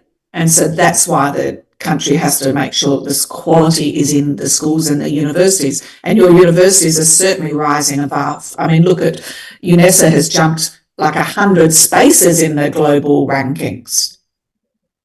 Yeah. Okay, thank you very much. Maybe we're moving on to the next questions. Mr. Ali Forman from UNES Semarang, to Professor Tony, Professor Susan, and also Professor Budi. Can any one of you mention about the global state of sustainability sensitive teacher professional learning? Because we do have PLs, I'm guessing it's professional learning here, but none of them is specifically sustainable focused one. Can you have your comments on this? Professor Tony, Professor Susan, or Professor Budi? Yeah, you do have. Yeah, okay. This is sort of my wheelhouse because I've got a PhD in environmental education. So there was a famous quote from David Orr that said, all education is environmental education. So, and I think the movement to sustainable development means that it's a holistic view. And if you look at the 17 goals, it encompasses an awful lot of area. Whereas perhaps when I taught environmental education last century in primary schools, we thought about the nature and the environment. We thought about education in the environment, about the environment, and on the environment, or in the environment, for the environment, and about the environment. So there was 3 different positions. But now, sustainable development goals are incorporated in all sorts of teacher professional learning. For example, if you're focusing on equity and excellence, you'd be looking at SDG 4 partnerships for 17. So there are different ways of coming at the PL. But I probably, if you want to have an indication of Australia at the moment, we've got on a bit of a behaviourist bent, and people just describing teaching as just a discrete set of acts that are divorced from context and place. And no one's asking the curriculum question, and the curriculum questions and the curriculum theorisation, like what is taught, addresses a lot of their sustainability issues. So what is taught is being tied down to quite specific contexts and specific knowledge areas. And then if you tie down the teaching to just a set of behaviours with less flexibility in terms of what can be taught and how it can be taught, it can be quite constraining, and sustainable goals may not be allowed to be addressed. So I think in this country, what we need is not so much teacher professional learning, but we need more teacher autonomy to allow teachers to be the professionals they can be and interpret according to where they are. So just like Indonesia, if I go from Perth or north of Perth or far up in the top end of Western Australia where Professor Ledger is today, and I go up the road here in Sydney to some of the affluent suburbs, the change in place and the change of context is incredible. So you need to be able to read that context and then design your curriculum from there according, everyone needs to learn some knowledge points, but how you get into them and how you do that will be very dependent on where you are. And teachers need that professional autonomy to allow them to use their judgment to then think, I'm allowed to modify this curriculum in order to change the starting points or accommodate it for these people, for respect for their community and respect for the socio-cultural and history of the area. And we need to bring that back more into the Australian conversation, because it's been tied down too much to a teaching is just a behavioural act, which is like a throughput. Tony, I just want to go back to this. I fully agree with you. I just want to go back to this. the place-based stuff is really important. In Australia, particularly here on the East Coast, where Tony is, water is absolutely significant for success, and the sustainability of water and access to water is huge for us. Every area has got different needs. And when you talk sustainability, as Tony said, it has to either be, is it environmental sustainability? Is it economic sustainability? When you talk sustainability, you have to then put in brackets what bit of sustainability. A lot of people think sustainability is only environmental, and that's how it originated. But I think that the SDG goals certainly show you that it's that wide coverage. But I'll go back to saying it has to be place-based, and it has to be significant to all of those things, environmental, economic, social, within your place, that is going to be very different from someone else's place. And there needs to be research on all of those different places, because what we're finding now, a lot of the research is metrocentric, middle class, and bit generic, I'd say. Sorry if that sounds a bit rude, but I think that's it. Okay, thank you very much, Professor Susan, Professor Tony. Mr. Ali, I hope that answered your question. You also react in the chat box. We also have, we're moving on to the next question. This is directed to Professor Budi about the conflict resolution. So some schools are very multicultural. Students are coming from diverse backgrounds. Are there any challenges for conflict resolution to this kind of situation, to this school? And if so, what are the possible solutions to overcome this issue? Professor Budi? I will also translate the questions. Untuk Profesor Budi, ada pertanyaan terkait bila pada sekolah ini memiliki variasi budaya, background variasi budaya yang sangat banyak pada setiap siswanya. Bagaimana, apakah ada tantangan dalam mencapai resolusi konflik pada tipe sekolah ini, dan apa solusi yang mungkin dilakukan untuk menyelesaikan tantangan ini? Monggo, Prof. Budi. Ya, jadi Bu Fania, Indonesia ataupun semua sekolah ya di Indonesia selalu dihadapkan pada perbedaan budaya, perbedaan sosial, perbedaan latar belakang, dan tentunya ini adalah kondisi natural yang terjadi di seluruh kehidupan, termasuk sebenarnya siswa-siswa yang ada di sekolah. Ketika kita dihadapkan pada perbedaan-perbedaan itu, yang tentu perbedaan itu tidak bisa ditiadakan atau diseragamkan, harus sama begitu, maka setiap siswa harus aware gitu ya, ditumbuhkan rasa, sikap, keterampilan untuk menghadapi perbedaan itu, sehingga perbedaan itu bukan menjadi suatu yang mengancam ataupun sesuatu yang merugikan pada kita, tetapi bagaimana secara preventif itu siswa menjadi sadar bahwa perbedaan itu hal yang natural, bahwa perbedaan yang ada di lingkungannya itu merupakan suatu kondisi yang harus dihadapi. Artinya bahwa mereka harus punya kesadaran tentang perbedaan itu, kemudian mereka punya keterampilan, sikap dan keterampilan untuk menghadapi perbedaan itu.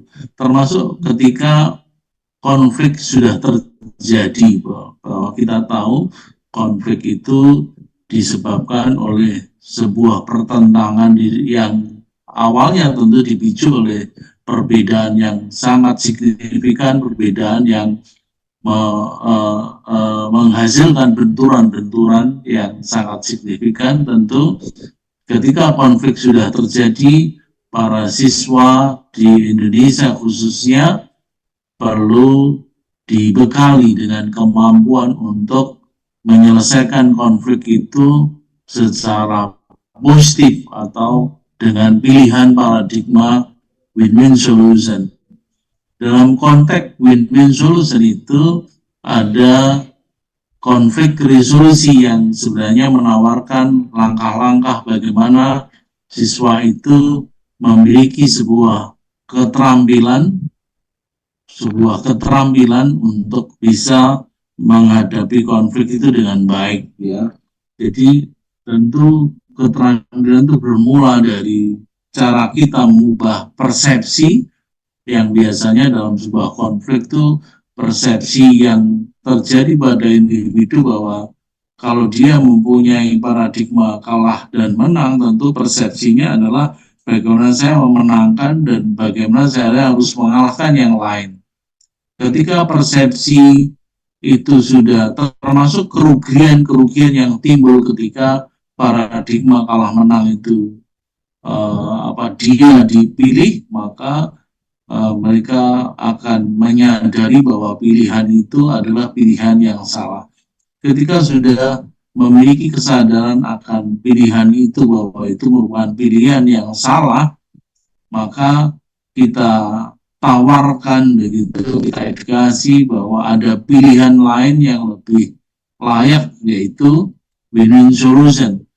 Maka pilihan win-win solution itu diharapkan menjadi sebuah pertimbangan melalui pertimbangan yang berbasis pada akal sehat, ya, jadi rasionalisasi begitu, yang kemudian ketika win-win solution sudah di dalam hatinya dipilih, dalam kesadaran dipilih, maka kita akan belajarkan keterampilan. Kalau mereka akan menyelesaikan sendiri, tentu mereka akan kita latihkan begitu cara-cara negosiasi yang saling menguntungkan, negosiasi yang saya menang, kamu menang, negosiasi yang memberi keuntungan kepada pihak lawan maupun pihak kita gitu. Kalaupun negosiasi tidak diwujudkan, maka tidak bisa dilakukan oleh seorang siswa, maka kita bisa membantunya dengan pola yang disebut dengan mediasi. Mediasi ini tentu pihak ketiga, dan pihak ketiga itu bisa macam-macam, boleh konselor sekolah yang memang memiliki tugas untuk memfasilitasi terwujudnya mediasi siapapun yang mengalami pertentangan, termasuk siswa dengan siswa, siswa dengan guru, siswa dengan orang tua, maka layanan mediasi ini bisa menjadi pilihan untuk membantu siswa dalam menyelesaikan konflik yang terjadi pada dirinya. Jadi pada intinya kita bisa memfasilitasi siswa dalam perspektif pencegahan maupun dalam perspektif kuratif atau penyelesaian. Yang pencegahan tentu menumbuhkan pemahaman dan kesadaran tentang konflik, termasuk pilihan-pilihan strategi menyelesaikan konflik sehingga dia paham mana yang baik dan mana yang menguntungkan, mana yang tidak menguntungkan. Sedangkan yang kuratif ini bisa dilakukan dengan memberikan keterampilan pada siswa maupun keterampilan pada konselor, termasuk yang sudah dilakukan adalah peer mediation. Jadi peer mediation ini adalah seorang siswa yang memang strategis, seorang siswa yang memang dipilih secara khusus, memiliki kemampuan yang kemudian dilatihkan untuk menjadi istilahnya volunteer di sekolah untuk melaksanakan program konflik resolution, khususnya mediasi, peer mediasi atau mediasi sebaya. Dan ini tentu menjadi peluang yang terus-menerus, karena pada kenyataannya konflik itu sifatnya omnipresent, akan selalu ada pada segala usia, akan selalu ada di mana saja, dan akan selalu ada dalam konteks apa saja. Jadi ini satu hal kemampuan yang seharusnya kita latihkan pada siswa. Ini sebuah paradigma keberlanjutan bahwa konflik resolution layak menjadi sebuah program yang harus ditumbuhkan di sekolah-sekolah Indonesia, khususnya karena Indonesia memiliki budaya yang sangat luas dan berbeda-beda. Saya kira itu yang bisa saya tambahkan. Terima kasih. Terima kasih, Prof. Budi. If I could summarize your answer, your response about the question is basically that multicultural diversity from students' backgrounds is basically an inevitable aspects when it comes to the school environment, and therefore, Professor Budi mentioned that several things can be done by guidance and counseling, that is basically to facilitate students to strengthen their skills and competence to overcome those differences, how they can have tolerance probably to other people, and also how the guidance and counseling in the school itself can provide a mediation that could prevent and also curative if there are any conflict that already arise, and therefore by these measures, hopefully the conflict resolutions from the multicultural students, the variation from those backgrounds, can be minimized. And also Professor Budi mentioned about peer counselors, so how school can train students to be able to be a counselor for their own friends, so that they could have probably a more efficient and effective counseling session to minimize the conflict resolution. Thank you very much, Professor Budi.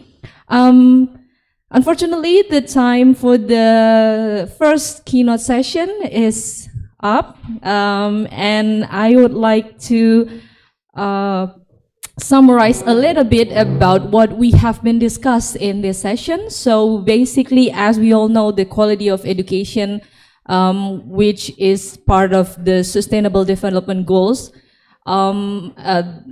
even though we have already achieved so much to achieve the quality education, but then there are still a lot of homework for us, especially with us from the higher education, to help strengthen the quality of education. And I hope that from this session, all of you from the participants can have insightful experience.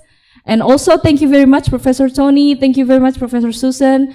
And thank you very much, Professor Budi. I hope we will meet again in the next event. Thank you very much. Assalamualaikum warahmatullahi wabarakatuh. Terima kasih. Bye-bye.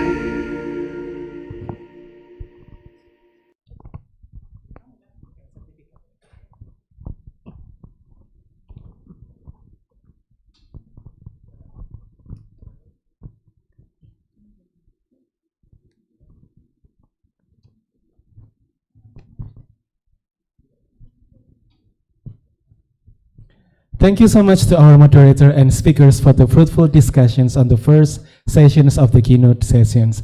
And before we move forward to the next sessions, we would like to present the certificate for the participations of our wonderful 3 keynote speakers. So the first certificate will be given to the Professor Tony Laughlin.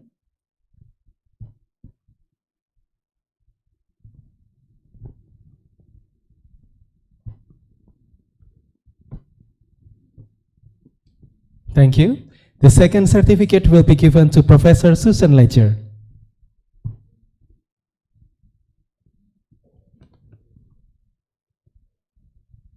Wonderful. Last but not least, the third certificate will be given to Professor Budi Purwoko.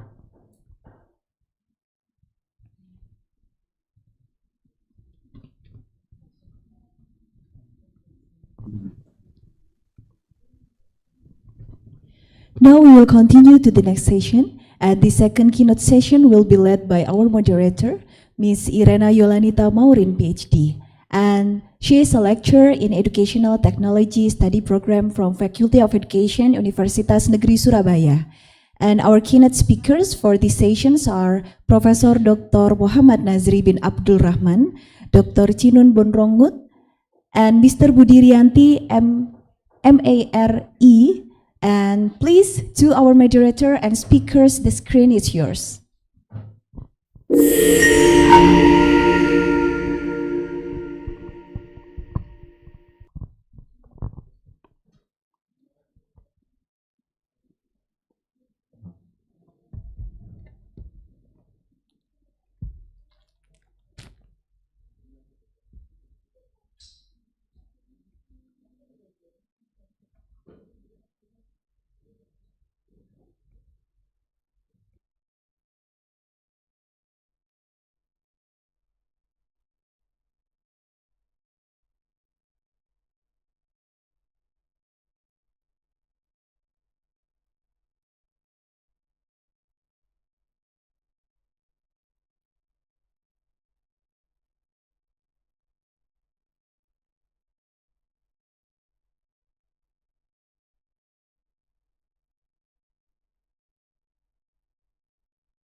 Everyone, and welcome to the session 2 of International Conference of Education Innovation, the 8th, 2024. I'm Irena Maurin, and I'm so honored to be the moderator of this session. We have an exciting session and aims lined up today, focusing on green education, digital learning, and of course, the SDGs. These are critical areas in the field of education, and I'm sure we're all eager to hear the experience of our speakers.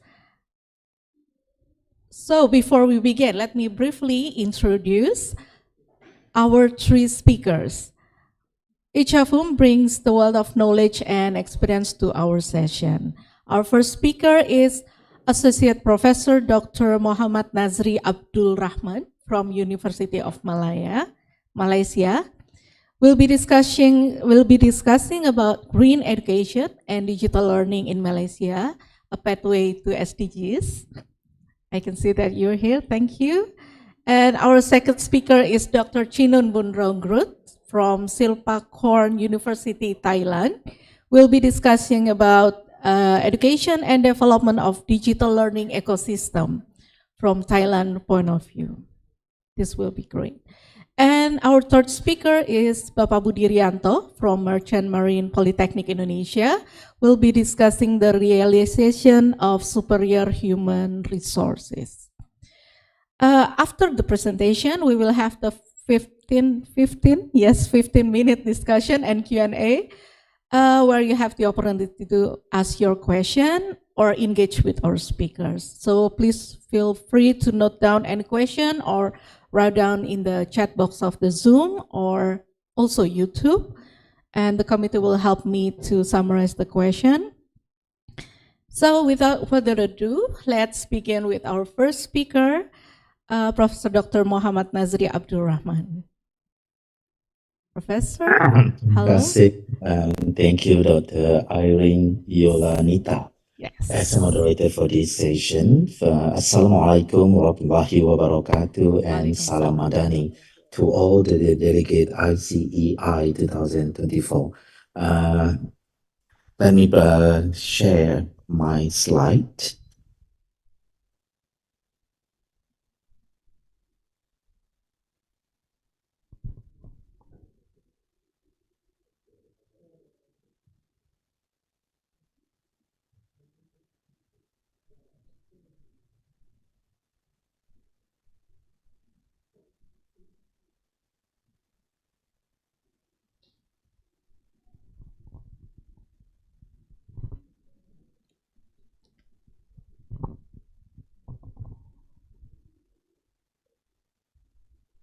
Can someone allow me to share my screen?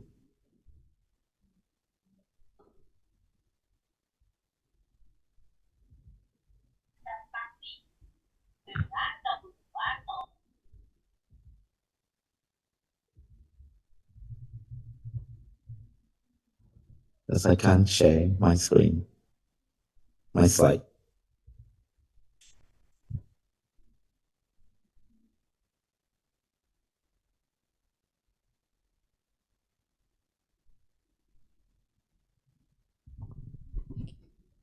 You may try again, Professor.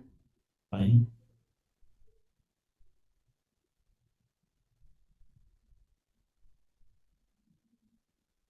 I can get it.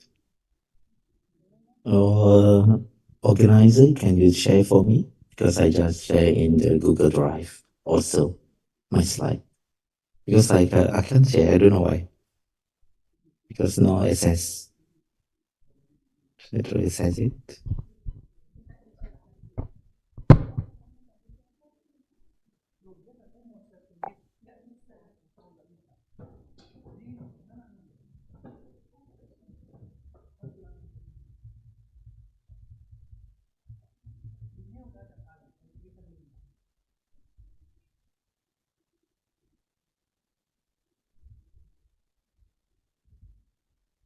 Share again. Can you see my slide? Yes, Can I do it? perfectly. Okay. Thank you.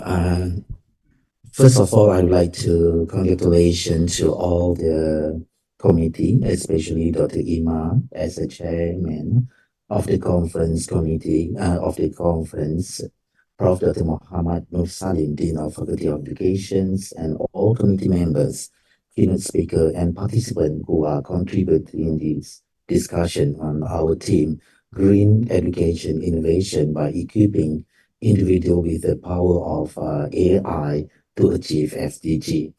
Today, I would like to share with you, all of you, regarding the green education and digital learning in Malaysia as a pathway to the SDG. This is what I'm share with all the conference delegates regarding Malaysian experience when we are dealing with the green education and digital learning in Malaysia.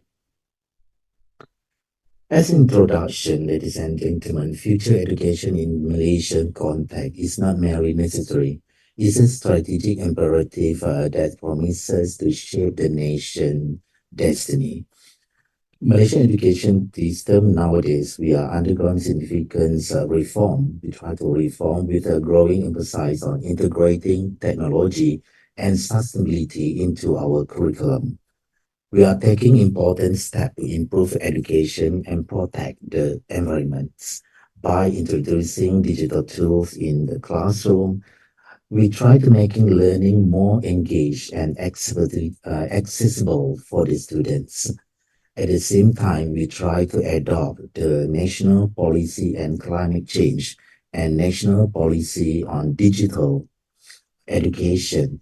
We try to dedicate it to sustain our educations. These efforts dedicate or to demonstrate how we are Malaysian working toward a better future, for the better future through both education and environmental care. When we talk about education, green education and digital learning, what is that?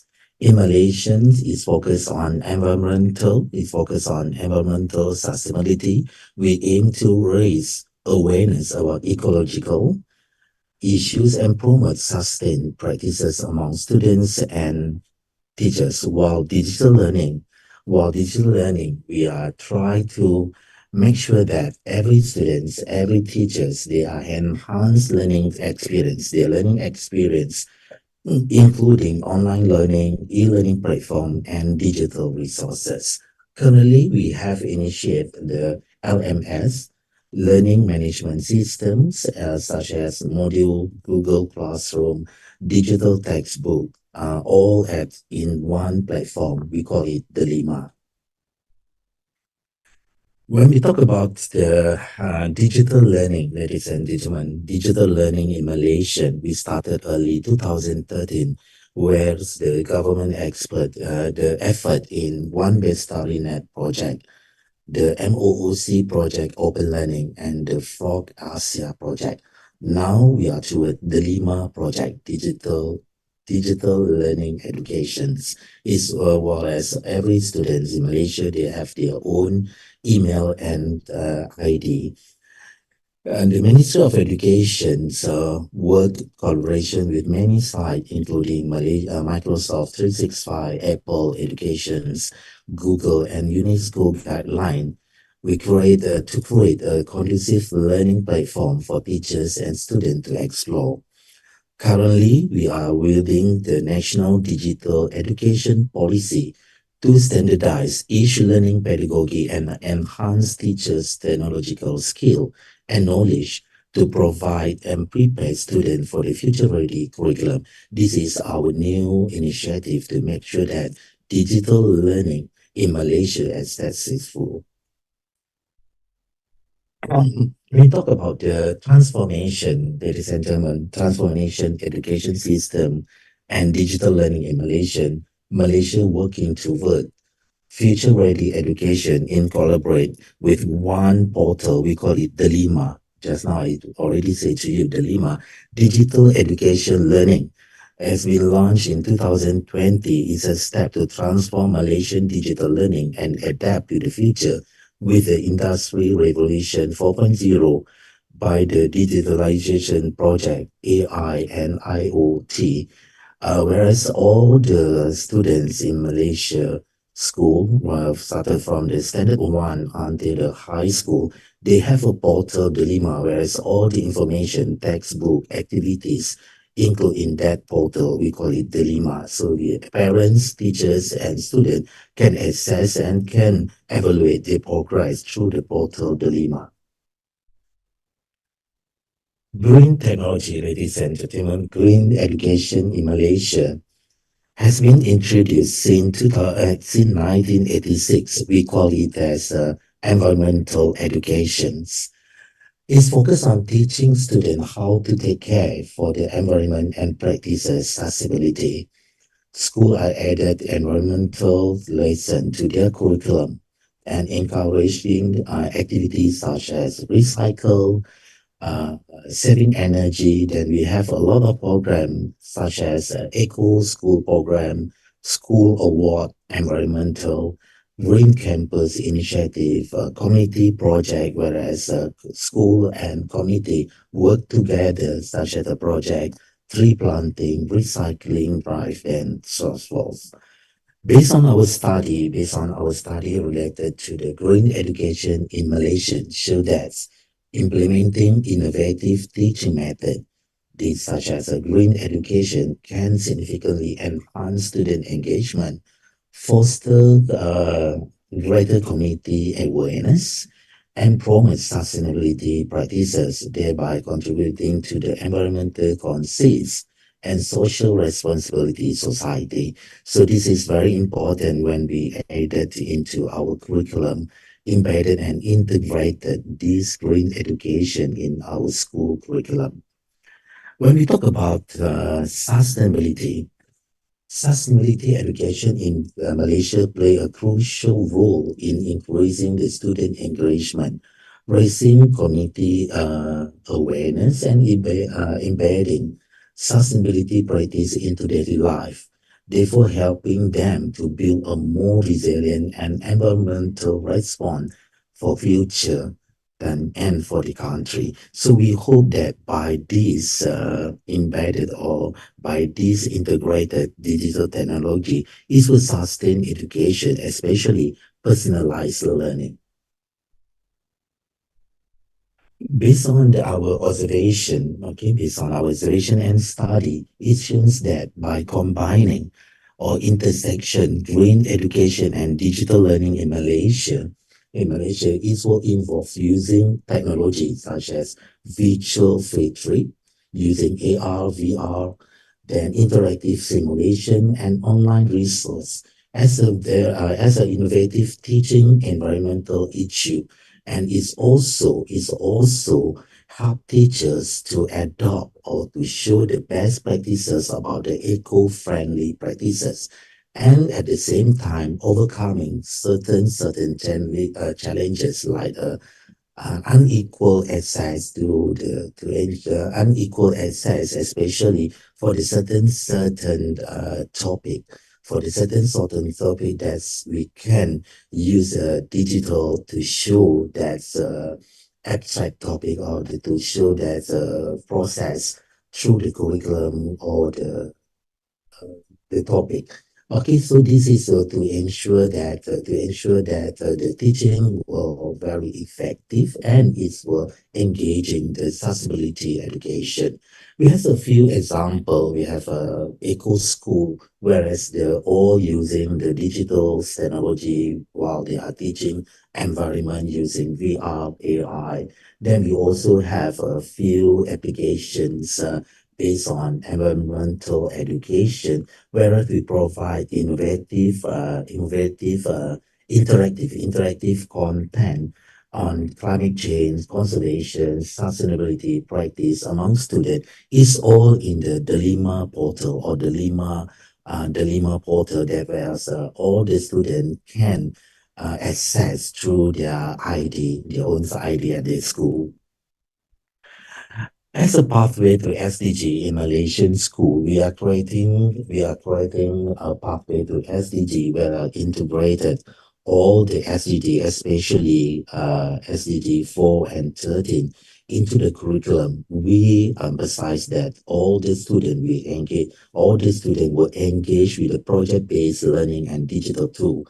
We also provide teachers with the trainings about how to implement the curriculum or how to integrate the digitals using the digitals into the environmental subject and evolving community. Or we also emphasize the training on how to evaluate the process of the teaching and learning when we are integrated digitals and green education. Our studies in Malaysia show that while we are integrating sustainability concept into the digital learning framework, it can enhance educational concept. It can enhance the educational outcome while we are preparing our students while facing the environmental talents and equip them with the knowledge and tools to make them informed, eco-friendly, how to make decisions and how they can contribute to the climate of action. This is very important when we embedded our green education into our curriculum. This is, I just want to share with you, all of you, this is two cases from our study. First is a secondary school in urban area that implements the green curriculum by spotting the digital tool. It shows that it can reduce energy consumption and increase student engagement in environmental projects. Is also leading to improved sustainability practices and environmental awareness among students and teachers. This is a successful story where we can improve the best practices regarding the sustainability education. Another case, and I would say the second case study is regarding how NGO, non-profit organization, work together with the school committee to use digital platform to teach environmental education, especially in rural area, to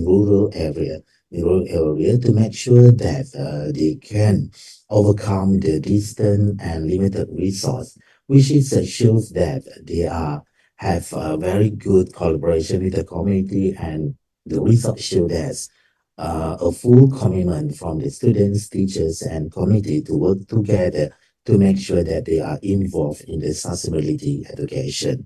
Refer to these two cases, we learned that successful integration of the green education require collaboration between educator, stakeholders, policymaker, and the committee.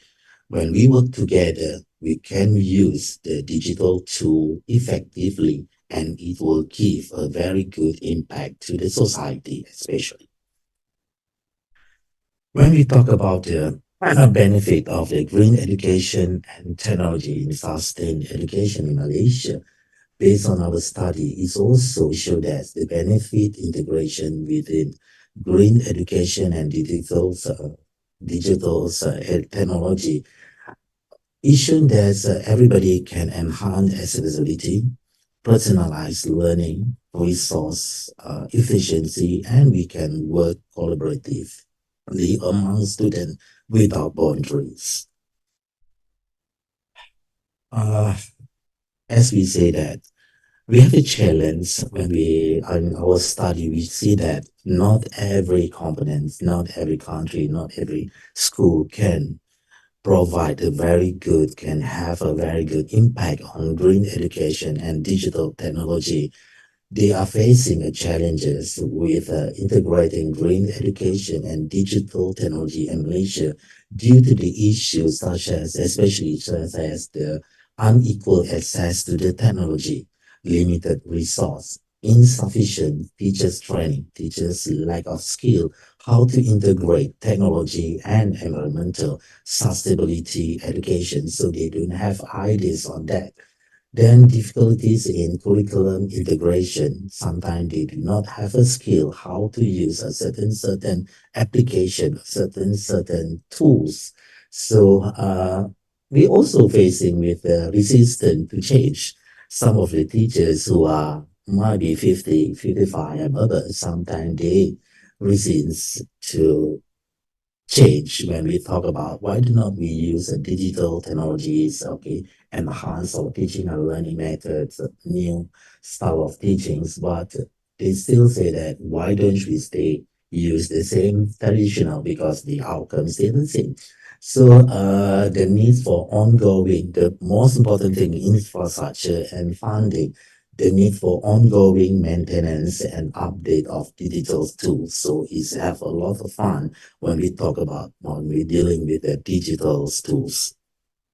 So for the future direction on integrating green education and green technology in Malaysia is include expanding technology access, improving teachers training. This is very important to make sure that every teachers have a knowledge, skill to integrating the technologies, especially then developing innovative curriculum. So we are now review our new curriculum and we will be implemented in 2027. So we try to embed a new curriculum to develop innovative curriculum, fostering collaboration. We try to work together with the community industry to make sure that we can be adopting emerging trend like AI, VR, then IoT into our teaching and learning. So Minister of Education Malaysia also provide a few series of AI training for teachers, while as they try to make sure that teachers have a knowledge or skill to use AI in their teaching and learning as an innovative teaching. Then our recommendation for Malaysia to implement this, we hope that we have a supportive policy. We can get involved in the technology infrastructure and training, build a partnership among the educational institution, university, society, industry. We can work together to provide a very good digital environmental for the school to enhance the integration of green education and digital learning. As a conclusion, combining green technology and learning is crucial for Malaysia, especially to sustain the quality of education and tackle climate change. But it is a necessity, but it's for the future. We need to change it. We need to collaborate to make it happen. Okay, we need to exchange the way we are teach to help students for the better way to address, especially the climate change. Hopefully, by this study, this approach, the green education and digital education can make more relevant tools for innovative teaching for the future. Okay, as I conclude, that's all. Thank you for the listening. Pass back to the moderator, Dr. Irene. Thank you, Professor. That's exactly 20 minutes. Hopefully in time, 20 minutes. Perfectly in time. Thank you. Okay. Now we move to the second speaker of this session, Dr. Chinun Bunronggrut. Good morning. Do you hear me, moderator? Do you hear me? Yes, Dr. Oh, Chinan. Yes, perfect. thank you for always supporting us these years. Yes. I Okay. think I was moderating you also a few years ago. Now we meet again. Yes. Yeah. So the floor is yours, Dr. Chinan. Okay. Yes, 20 minutes. So can we start now? Can I start right now?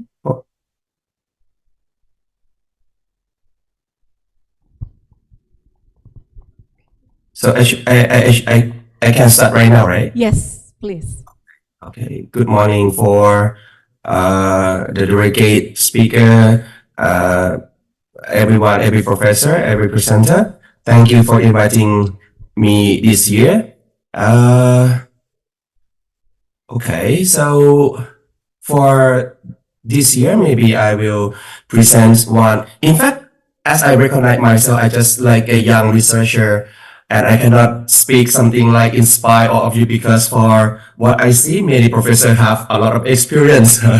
Maybe I can share some project that I received an award, just like a national understanding reward last year, and this one maybe impact to our society in the east part of Thailand. Maybe we just like present for you today, maybe can be a part of your idea to develop other society in your country as well. Just like in this project, we work on the education and development of digital learning ecosystem in the Eastern Economic Corridor. Maybe someone under, just like someone know Pattaya, just a traveling spot in the east part of Thailand.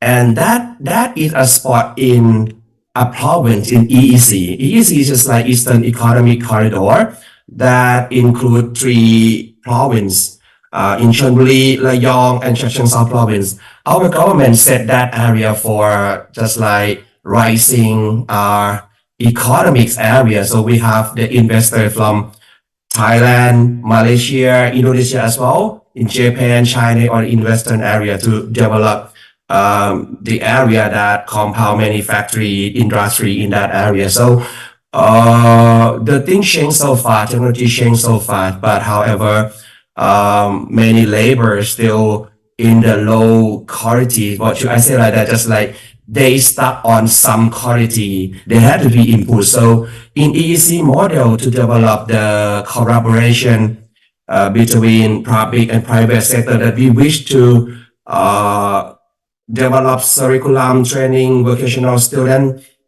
our vocational student to just like to meet the market demand in EEC area. So we think a lot of things. We think a lot of just like we collaboration. We made a collaboration with university in that area to make a degree or the certificate or diploma, or we make a short course training course to develop some specific skill for the labor in that area, because everything changed so fast. Everything, new technology, as the previous professor said, everything changed so fast now. Today we need AI, we need VR something. So just like the student in that area, they work while they studying. So maybe short course may be the better for them that they can do. So we try to make and match with many things. When we work with this one, because when we work in this project, we found many problems, many challenges, just like when we want to develop the student skill in there or labor skill in there. So we found we don't have much teacher to teach in a vocational student. We don't have much teacher in there. We don't have much tools. We don't have much or enough equipment. We have a limited collaboration. This is what I have to highlight for this project. Just like the school and the industry doesn't make the collaboration each other. For example, just like in that area, the school have a good willing to develop their student in their own, and in the industrial field, they develop themselves. They develop the employee by themselves as well. Just like in the large scale company, they develop by they make the the academy, their own academy to develop their employee. But for the middle side or the small side, they cannot make their own academy. So they have to just like use the student from the university or the college or the school in that area. And then the problem is just like the school doesn't produce or make the student match to what they need. Just like we waste the money, right? Just like even the large scale company as well, they said, why we have to train the basic thing, right? Why we have to train the basic thing, like this thing the school should do, right? So the remit collaboration of that make this problem. So we will talk about this one in the last of my section, that how we solve the problem in that area. And another thing that the technology changed that for us the problem as well. In this project, as I told you before, EEC include 3 areas. So we work on two provinces. The first province is in Chonburi. In this province, we work with elderly workforce, elderly labor, something just like we are in the aging society, just like absolutely aging society. For this one, we test a model for the elderly workforce, elderly labor, but we will not talk about this in this section. But what we select to share the experience for the project with you is in Rayong. Just like we try to develop the student in vocational school, and we try to make a partner from the private company under the collaboration in will working integrate learning projects. Just like because we have many well-known, many skillful, or many high technology in that area. So we bring to be a partner to develop our student in Rayong. So for the project, we try to develop the digital learning platform.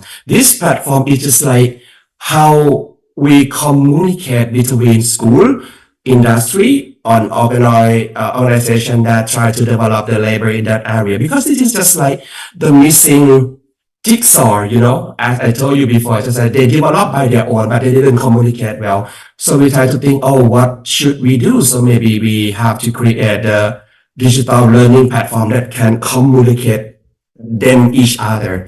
And then we try to develop the curriculum that create 21st century skill. Before we run this project, just like we review a lot of 21st century skill for the labor in just like economic area, and we found that there are a lot of 100 skill. But finally, we found some skill that especially for that area that make me and my team surprised for that one as well, that I will share you later. Not exactly the 21st century skill, but that is 21st century skill for EEC, that one. And the last one, just like we want to make possible ecosystem prototype for that area. This is the loop that we try to do.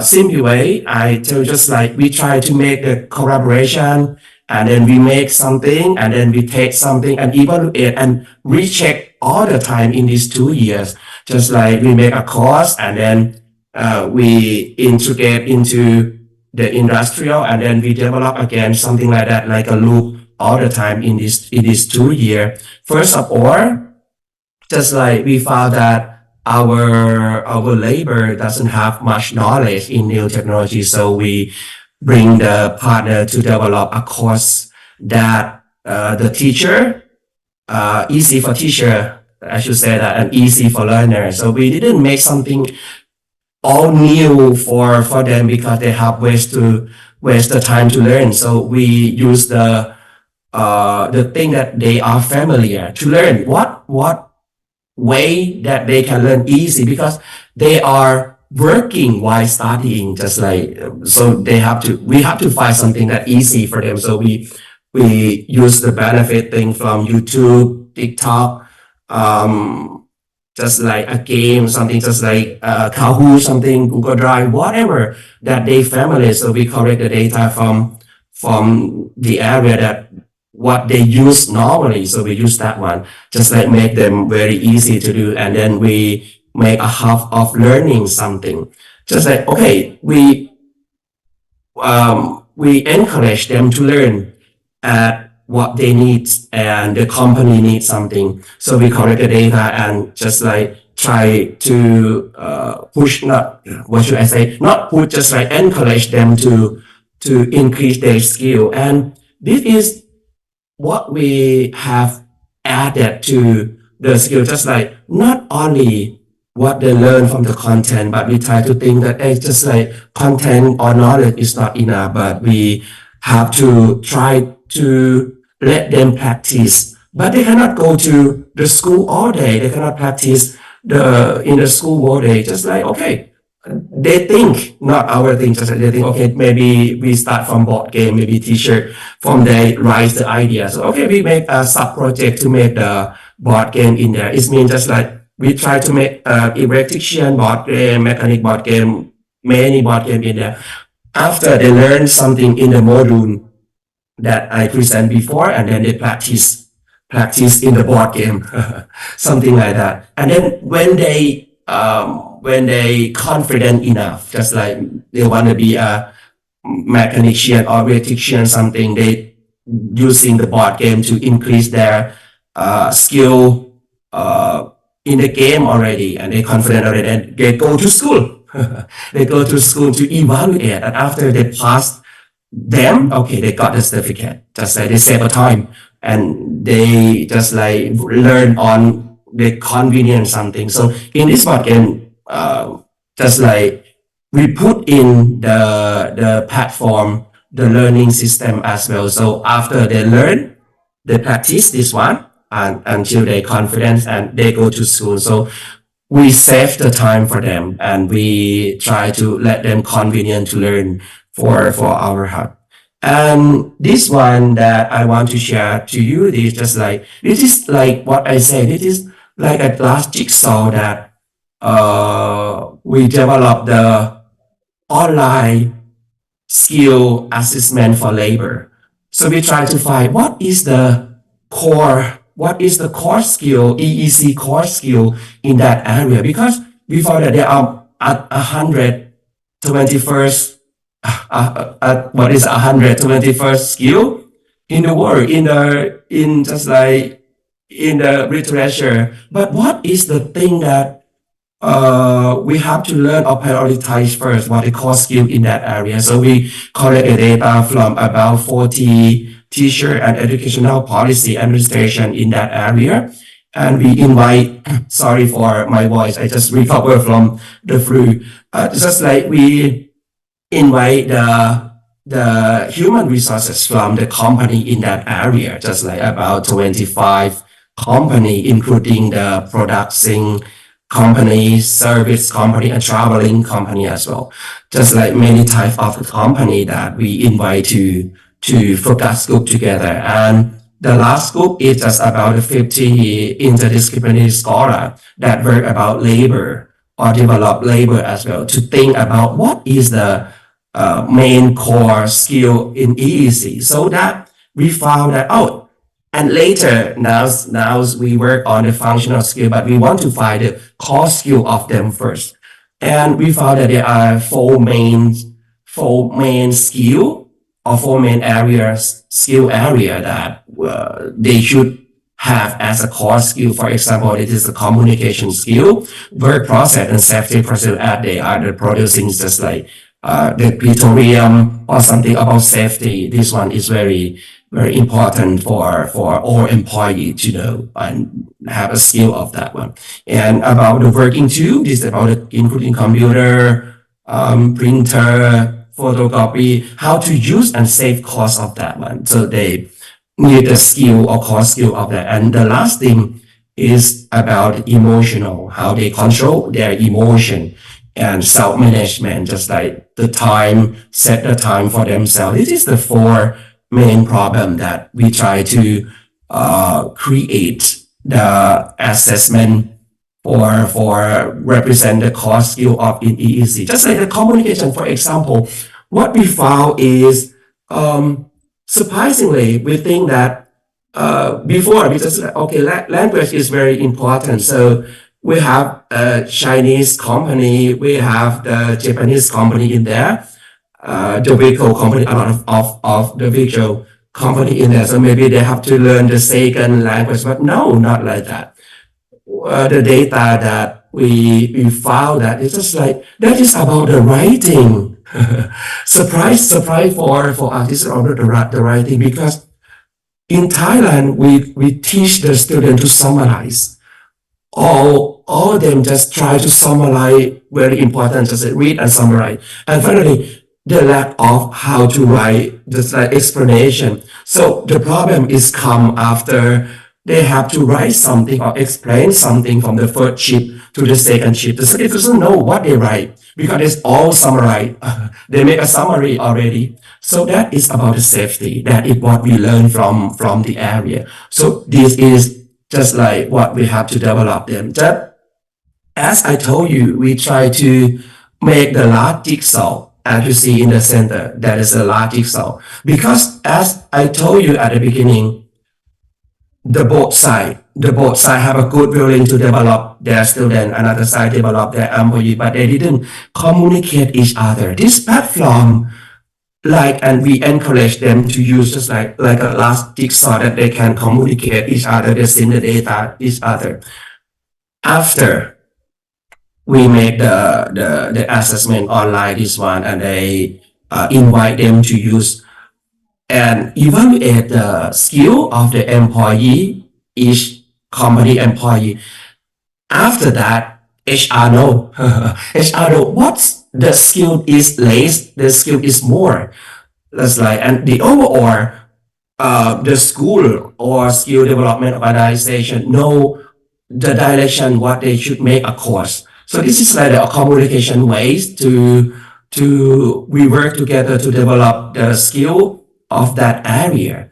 This is like a simply thinking way, but the difficult thing is how let them use together in this one. Just like we have to push just like tell them the advantage that we have to just like have the just like single system or platform that we work together.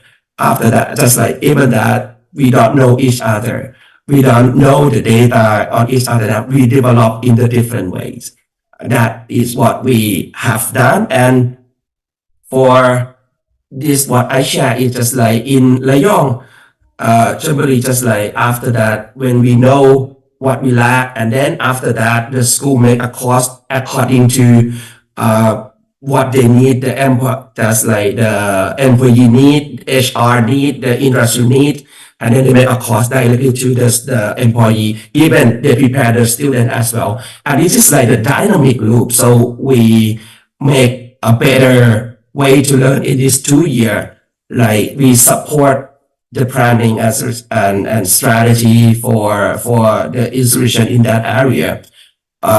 We support the first 21st century skill, and then we create more that we didn't go much detail for this time. Just like we give you an idea, just like share a little bit idea for all of you. Just like we make a PLC for the teacher as well to develop their learning management process. And last one, this one support that in that area we need the working integrate learning projects from both of the private and public sector. That should be the best way to learn, and just like sustainable way to learn and develop our student and our employee in EEC area.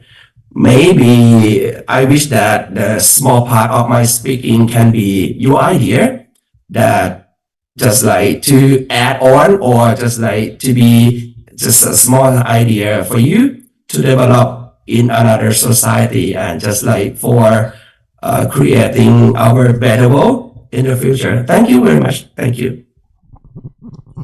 Thank you, Dr. Cheno. That's also perfectly in time. Thank you so much. Thank you. Yes, we will go on the next speaker, the last speaker of this session. Our third speaker, Bapak Budi Rianto, SAMMMRI, from Merchant Marine Polytechnic Indonesia. Committee, please.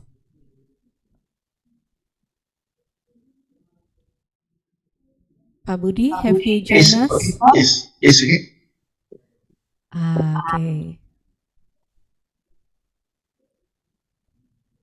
Yes, okay, Pak Budi. You have 20 minutes. The floor is yours. Okay, thanks. Okay, slideshow first.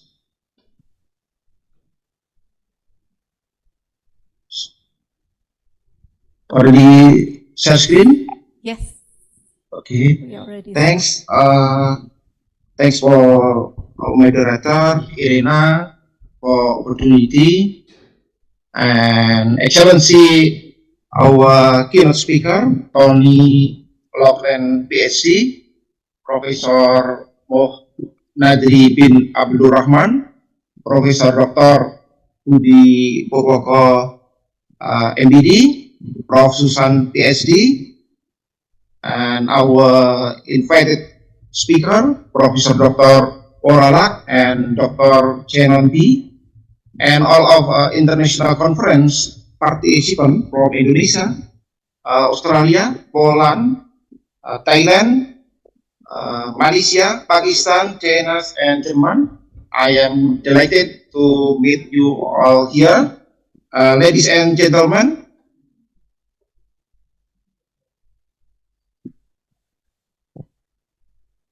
why do we have, I'm sorry, be back first. Okay, I'm sorry, I come from West Sumatra Merchant Marine Polytechnic. We have 9 maritime polytechnic in Indonesia and 1 higher marine in Jakarta. Indonesia now also we have many colleges. Then Indonesia Ministry Transportation managed by Transportation Human Resource Development Agency. Okay, why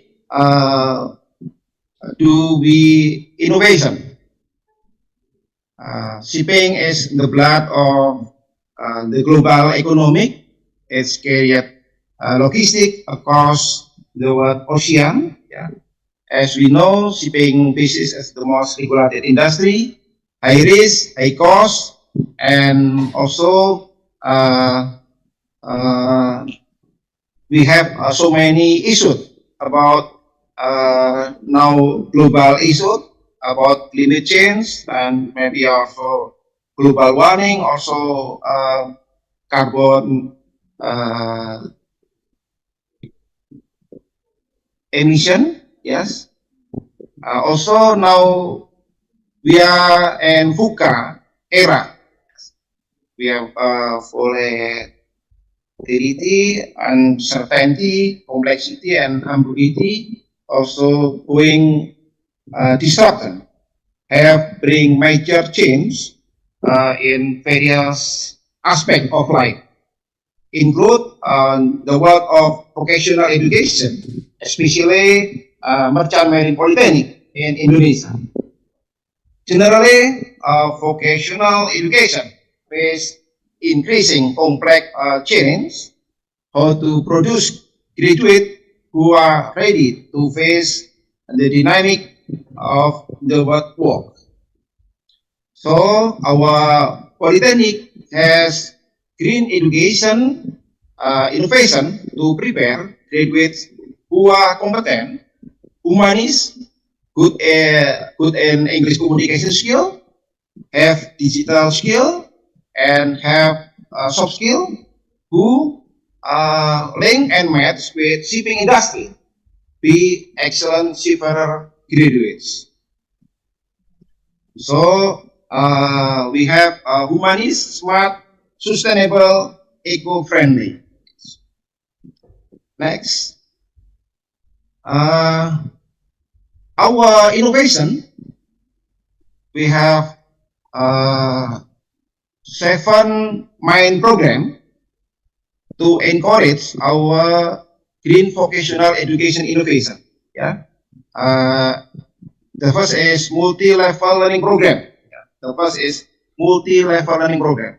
Second is smart campus, and the third is English applied, and 5 is global integrated garbage treatment, and 5 is green mindset and green innovation for net zero emission acceleration, and then 7 is pro prestation for perform value. Yes, we try to. This is a multi-level learning program. Yes. Yeah.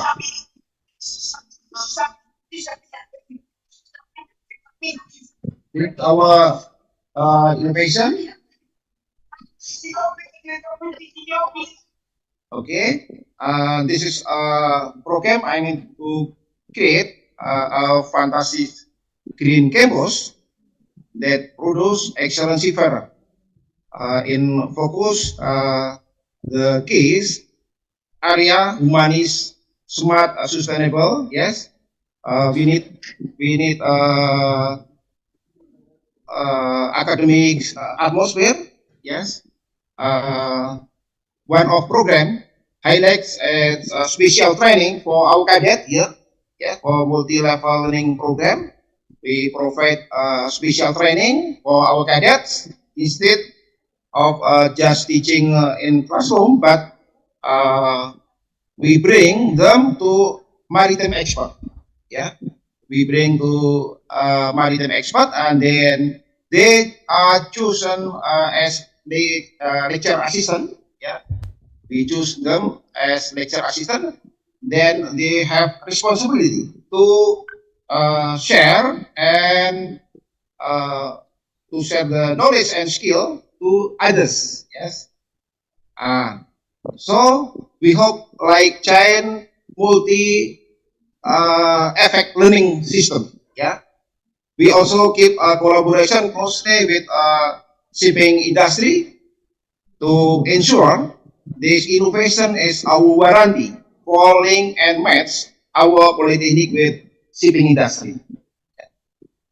This unique approach we call the octopus theory. Yeah, just like an octopus adapts to its environment and find a creative way to survive. We want to our students to be innovative problem solver. We enhance them to think out of the box, develop new ideas in science, technology, and be able to transfer knowledge each others. Okay, next. Yeah, this is our smart campus. Yeah, our smart campus. Our campus is also committed to digital transformation. Our lecture have self-development, self-develop for digital teaching material for online learning. It's called joyful excellence seafarers. This is mean using technology included artificial intelligence also to make learn exciting, easy to use and adaptive. Yeah. We are looking here. This is for sample of our lecture now already transformation from conventional book to digital transformation for all teaching material. Yeah, we also want to student to ready to digital literation, so we are teaching them think and work digital. Yeah. To improve digital literation, we are providing self-service and all order, or I would say online pre-order for our digital canteen. Yeah, We have some innovation for smart campus here. Also, we use already for online CCTV for monitoring via mobile phone for all codes. Also, ethic line, yeah, for feedback. Yeah, this is our innovation for smart campus. Also, we have integrated autonomous vessel. Yeah, we create by collaboration cadet, this collaboration cadet and lecture on research and development innovation, building the autonomous and electric ship vehicle simulator by Arduino pilot system and solar panel for electric propulsion. Cadet can practice sailing, use the ship on the real water and our lake. Yeah, this is we have our lake. This our cadet practice use autonomous vessel here. Yeah, this is our innovation for smart campus. Then we have also use artificial intelligence for improve our for our learning system. Yeah, this is our innovation for smart campus. Yes. Assalamualaikum. Next. Okay. Then the third is English applied. Yes, English applied. We to ensure our cadet are globally competitive. The campus places a strong emphasis on English language proficiency. Our English applied program focus for applied exercise and drill practical. Yeah, and the campus also invite the English native speaker to help our cadet improve their confidence to speak English. Yeah. To encourage acceleration English ability for our cadets, we make collaboration. Yeah, we make collaboration with other polytechnic. Yeah, with other polytechnic. This is a collaboration with PIP Semarang is Semarang Merchant Marine Polytechnic. Yes, and other campus. How to improve our English ability for our cadet and of course their confidence for to speak English. Next, fourth is global integrated garbage treatment. This is a special innovation we have on board ship, and they obey the International Convention for Prevention of Pollution from the ship by marine pollution 7378. But during in campus, we are committed protect the environment not only from on board ship but also land-based source. Yeah, we have this. The first is innovation by black soldier flies mega for food waste degradation. This the first. Organic garbage degradation process also by composter fertilization, yeah, by molasses fermentation also for organic garbage. Our innovation also have recycling plastic process here. Yes, this is a collaboration for processing the plastic. We have innovation for there. Yes, this also for burning for incinerated garbage. We have smokeless incinerator. Yeah, we have smokeless incinerator. Yeah, this incinerator use our innovation to eco-friendly. Yeah, with the perfect of combustion and use water scrubber system to capture carbon. So our incinerator safe for environment. Yeah. Also we have program, our cadet program is for net zero emission acceleration by innovation of Lang the Earth program and mangrove plant nursery. Yeah, we have Casuarina plant nursery, and the three is important to keep our coastal forest and mangrove forest for carbon capture and improving air quality. Yeah. The result for the innovation, yeah, for the nursery, we distribute to citizen and community to coastal forest and mangrove forest recovery free. Yes. So this program is very useful for our save our planet, and we hope for the future our program will be continuous and sustainable. Yeah. This we are next. This is within campus on the five innovation. Yes, we have our cadet have innovation for safe water program. Yeah, safe water program. Use our innovation, our cadet innovation. Yes, before water consumption in our campus using fresh water from a regional clean water company, but after we have the innovation for water treatment with UV sterilization, carbon active, and then natural filter with palm fiber and purify with silica sand and zeolite stone. So the fresh water from infiltration well was treated through this tool, so that fresh water was obtained which passed the test at the drug supervision agent and food with the result sustainable for consumption. So now our water consumption from this tool. This is our innovation for our cadet, because our polytechnic is vocational, so it's very important for our cadet, or our student.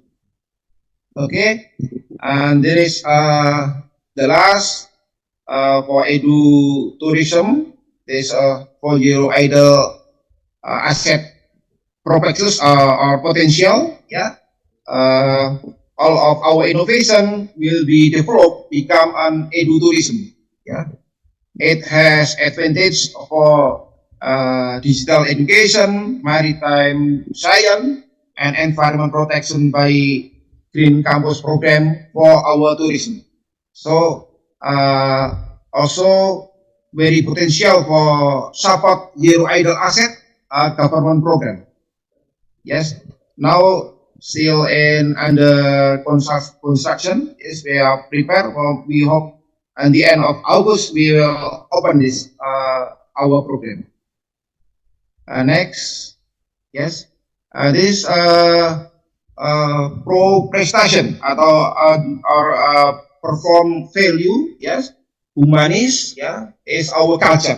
Yeah, and strictly enforce zero tolerance policy for violence and accident. Yeah, zero violence and zero accident, and we believe that secure campus is essential for fostering creative and innovation. To achieve our goal, we encourage also collaboration between different group, or we have pentahelic collaboration. Yeah, this is very important for encourage our target for humanis, smart, sustainable, eco-friendly campus. Okay, and this is conclusion and benefit of and impact for our innovation. Yes, this is potential budgeting efficient for innovation for water treatment, we have budget efficiency of 50 million per month. Yeah. Also, the most important, I think, we have number 1, 2, 3 is always efficient budgeting by our innovation. But the most important is our cadet and our academic communities change mindset. Yes, as green culture on humanist and academic atmosphere. Yeah. Okay. This is our 7 innovation for. This is also our commitment, but I think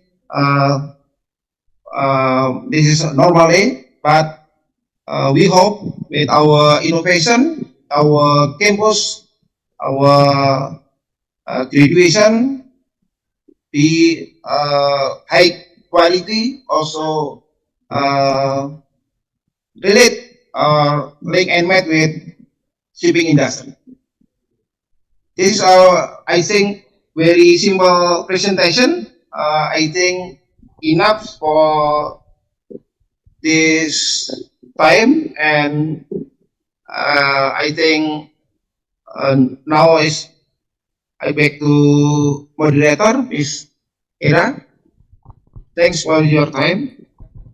Yeah, Thanks. thank you Yeah. so much for Yeah. being in time, Bapak, ladies and Yes. gentlemen, audience. We just heard our 3 speakers sharing their best practice and experiences in digital learning, SDGs, and green education. So if you have any question, you could write on the chat box or directly ask if there's a probability to chat. Let me check. No. Okay, I think it's very interesting today that we have 3 speakers from different countries, from Malaysia, Thailand, and Indonesia.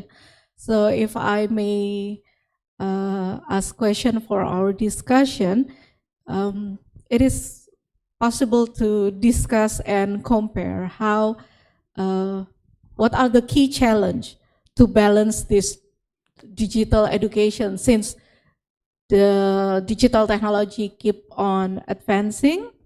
It's very rapid technological challenge.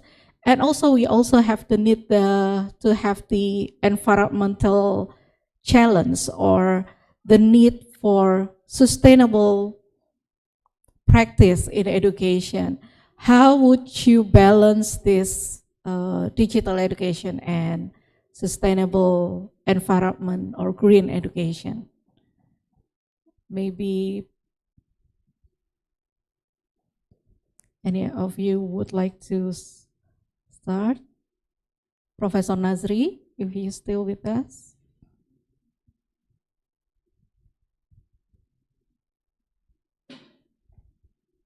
Yes, Mr. Moderator, when we talk about balance, can I try to answer it? When we talk about the balance between green education and digital technology, for sure that sometimes when we want to enforce, especially on the digital, sometimes we forget about how to sustain, especially environmental. Most of nowadays, a lot of development, they will destroy a lot of things, especially the, what we call it, the jungle, and sometimes we have a lot of rubbish, recycle everything. So when we want to balance it in Malaysia, we try to integrate it into our curriculum, and we try to educate our children how to protect, how to preserve these all the, what we call it, the environmental, then how we need to make sure that everybody aware about the environment. Then while they are using the technology, some of them nowadays, especially in urban area, when we talk about the river, when we talk about the paddy field, a lot of our nowadays children, they don't know if they want to swim in the river, they need to pay. they need to pay for that.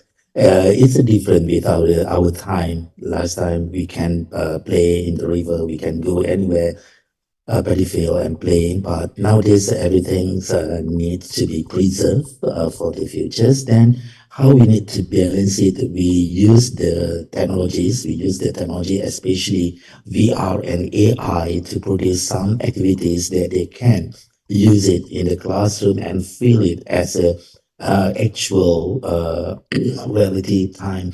When they are play with VR, they know how they go to the river. So they're just using AI in the classroom to feel all the environmental situation. That's what we balance it. Then we a lot encourage our students nowadays to do a recycle, to make sure that they know how to use everything. Then make sure that they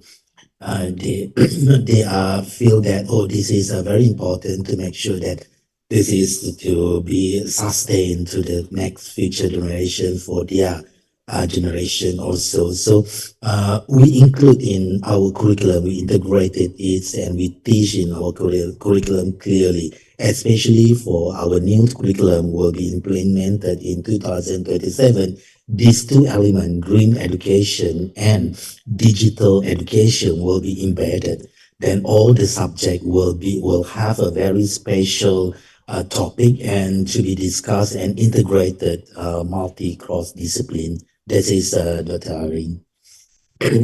Thank you. That sounds so interesting, and I think it's also applicable in Indonesia since we are in the same region. Thank you, Prof. Nazri. What about in vocational education, Dr. Chinun?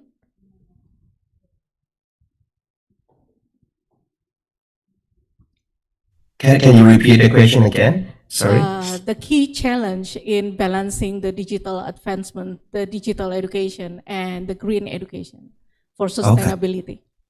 So just like for my field, I didn't work on green education much. However, for about technology, that I think the thing that we face, just like for my project, that we face the problem is just like the successful factor is about the ease of use.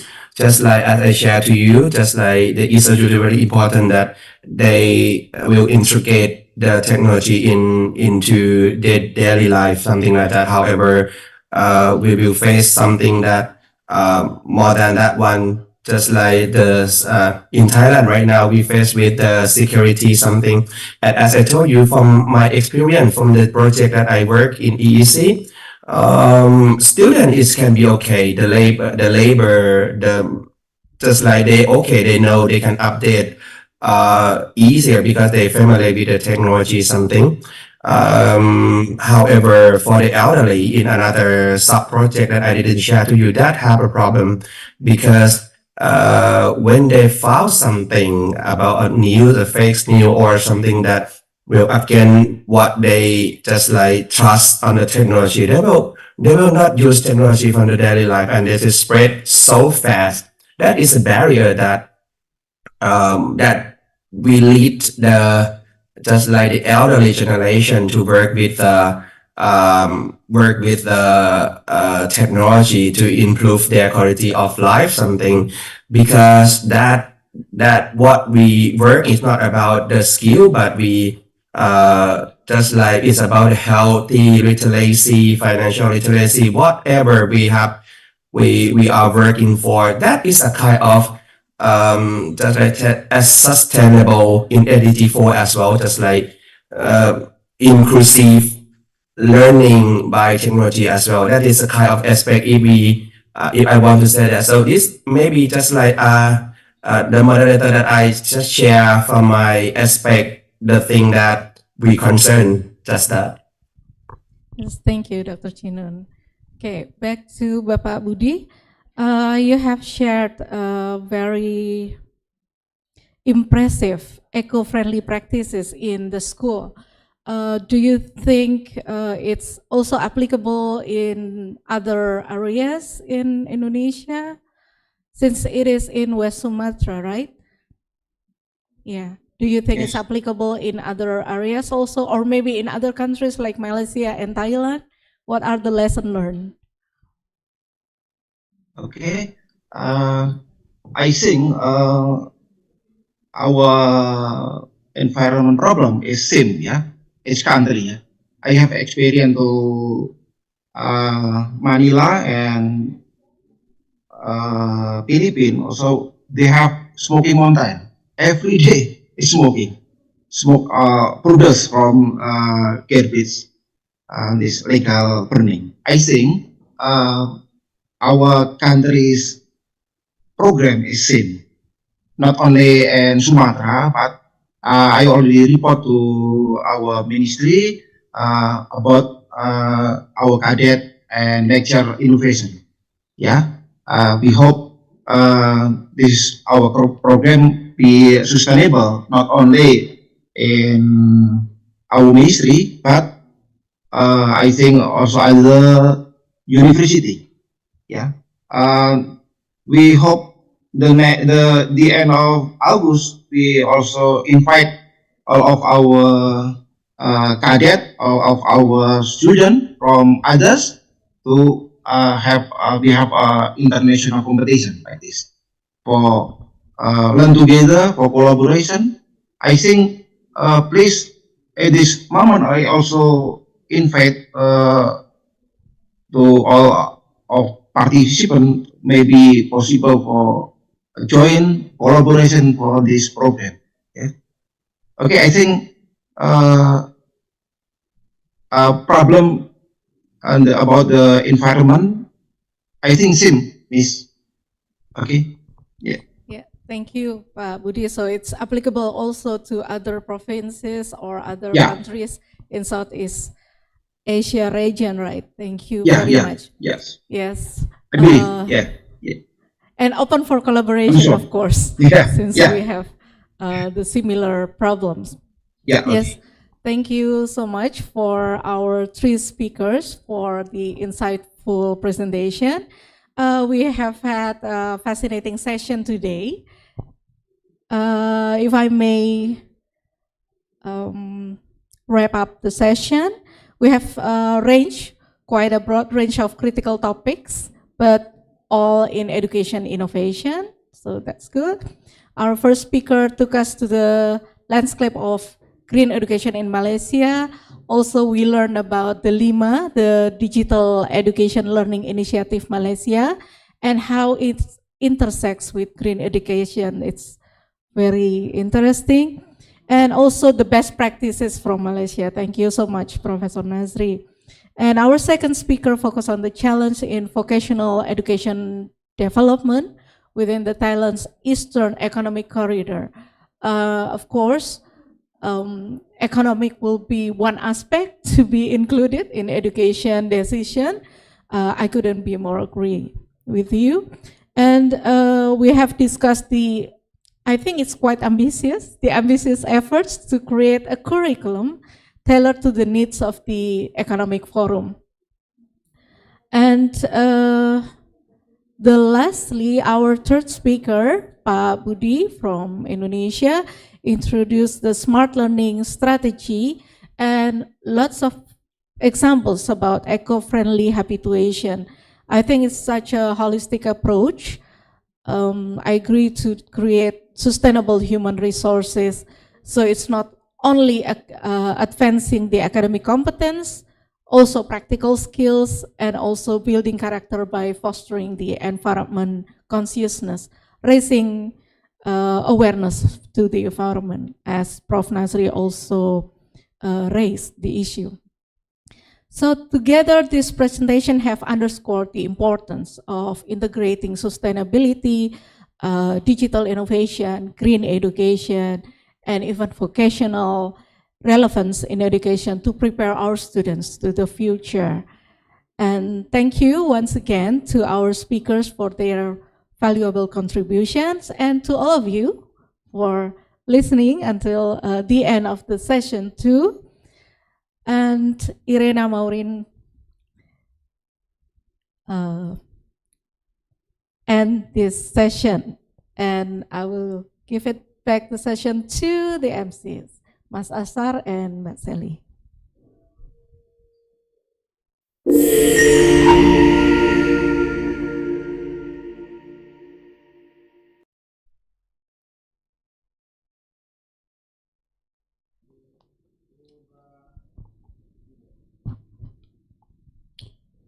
Thank you to our moderator, Dr. Irena Yunanita Mauren, and also to the speakers for the fruitful discussion. Now we will present the certificate for our participants, for our speakers. And the first certificate will be given by Miss Irena Yolanita Mauren, PhD, for Professor Dr. Muhammad Nazri bin Abdul Rahman.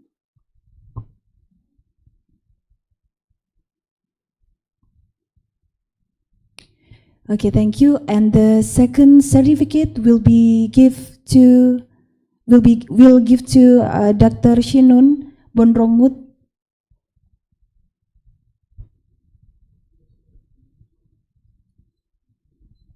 And the third certificate will give to Mr. Budirianti M. Mar.E.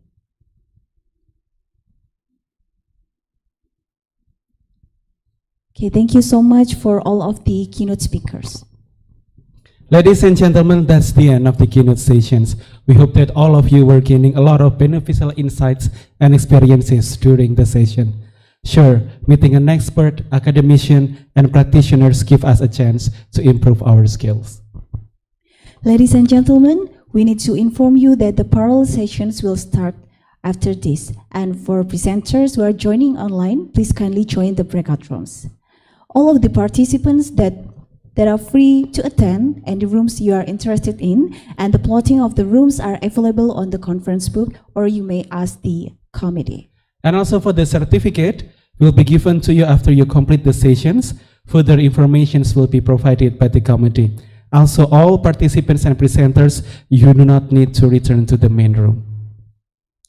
Well, ladies and gentlemen, we are leading to the end of the event. I would like to apologize if there is any shortcomings or inconvenience. And thank you very much for joining us today, and may this event give you a fruitful experiences. Hopefully we all can be guided by all the things we have learned and heard throughout the conference, and be able to influence for the future. Before we part, please accept the first from us. Bila ada kayu yang patah, jangan dibuang di dalam peti. Kalau ada silap dan salah, mohon sudi maafkan kami. See you again in the next Icei, and have a wonderful day. Wassalamualaikum warahmatullahi wabarakatuh.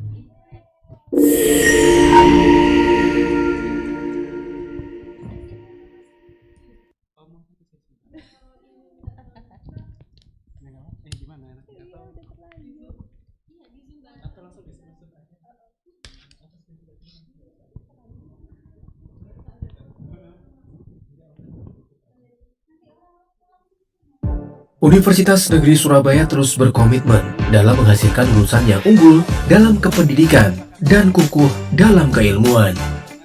Menjaga marwah UNESA dalam mencetak pendidik dan tenaga kependidikan profesional, Fakultas Ilmu Pendidikan hadir sejak tahun 1964 dan menghasilkan lulusan yang tersebar di seluruh Indonesia.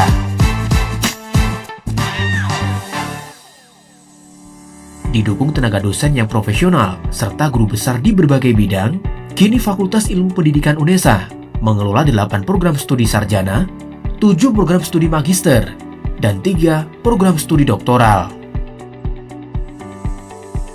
Fakultas Ilmu Pendidikan berkomitmen menjalankan visi dan misi untuk mewujudkan FIP handal.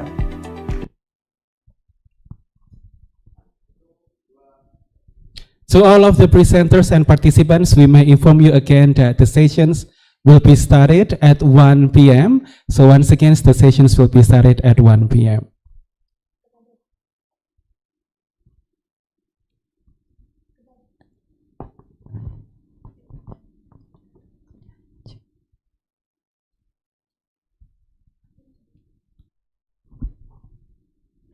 Kepada Bapak Ibu presenter kami sampaikan bahwa breakout room akan dilaksanakan pada pukul 1 siang. Jadi Bapak Ibu presenter mohon nanti bisa berkumpul kembali jam 1 siang sesuai dengan breakout room masing-masing. Terima kasih.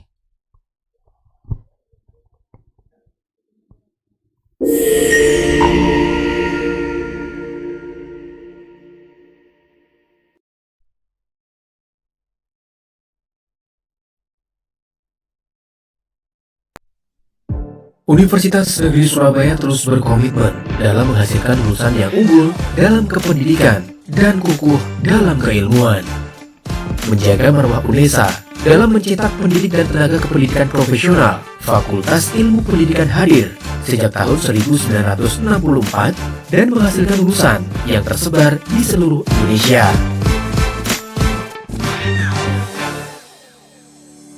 Didukung tenaga dosen yang profesional serta guru besar di berbagai bidang, kini Fakultas Ilmu Pendidikan UNESA mengelola 8 program studi sarjana, 7 program studi magister, dan 3 program studi doktoral.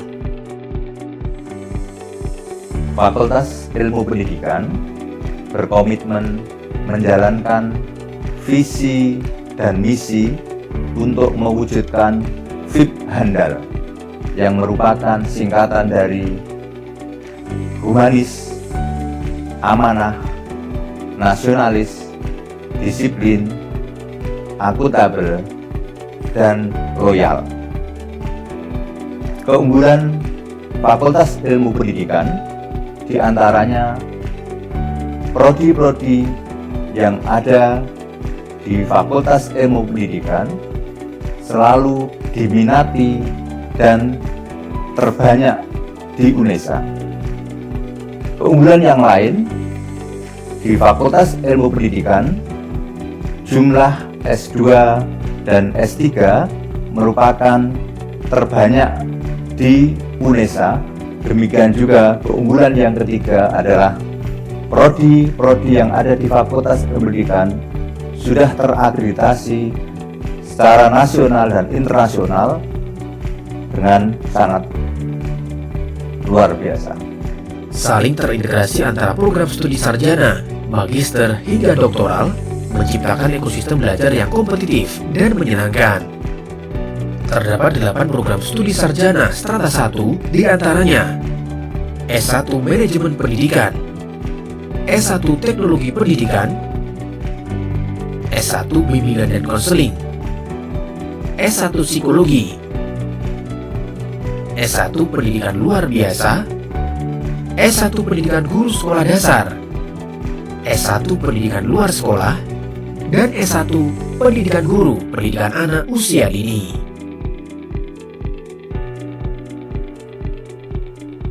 Tujuh program magister strata 2 diantaranya S2 Manajemen Pendidikan, S2 Teknologi Pendidikan, S2 Pendidikan Dasar, S2 Pendidikan Anak Usia Dini, S2 Pendidikan Luar Biasa, S2 Pendidikan Luar Sekolah, dan S2 Bimbingan dan Konseling. Program studi strata 3 atau doktoral diantaranya S3 Manajemen Pendidikan, S3 Teknologi Pendidikan, dan S3 Pendidikan Dasar. Fakultas Ilmu Pendidikan berupaya secara berkelanjutan dalam rangka peningkatan kualitas tridharma perguruan tinggi, diantaranya dengan peningkatan kualitas pembelajaran melalui gugus penjaminan mutu, baik di tingkat fakultas maupun prodi. Demikian juga keunggulan yang ketiga adalah prodi-prodi yang ada di Fakultas Pendidikan sudah terakreditasi secara nasional dan internasional dengan sangat luar biasa. Saling terintegrasi antara program studi sarjana, magister, hingga doktoral, menciptakan ekosistem belajar yang kompetitif dan menyenangkan.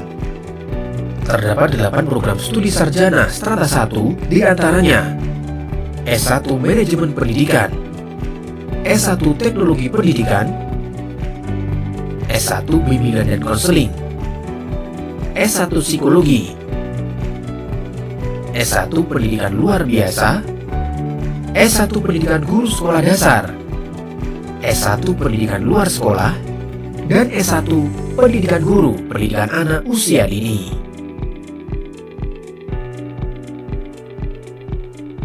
Tujuh program magister strata 2 diantaranya S2 Manajemen Pendidikan, S2 Teknologi Pendidikan, S2 Pendidikan Dasar, S2 Pendidikan Anak Usia Dini, S2 Pendidikan Luar Biasa, S2 Pendidikan Luar Sekolah, dan S2 Bimbingan dan Konseling.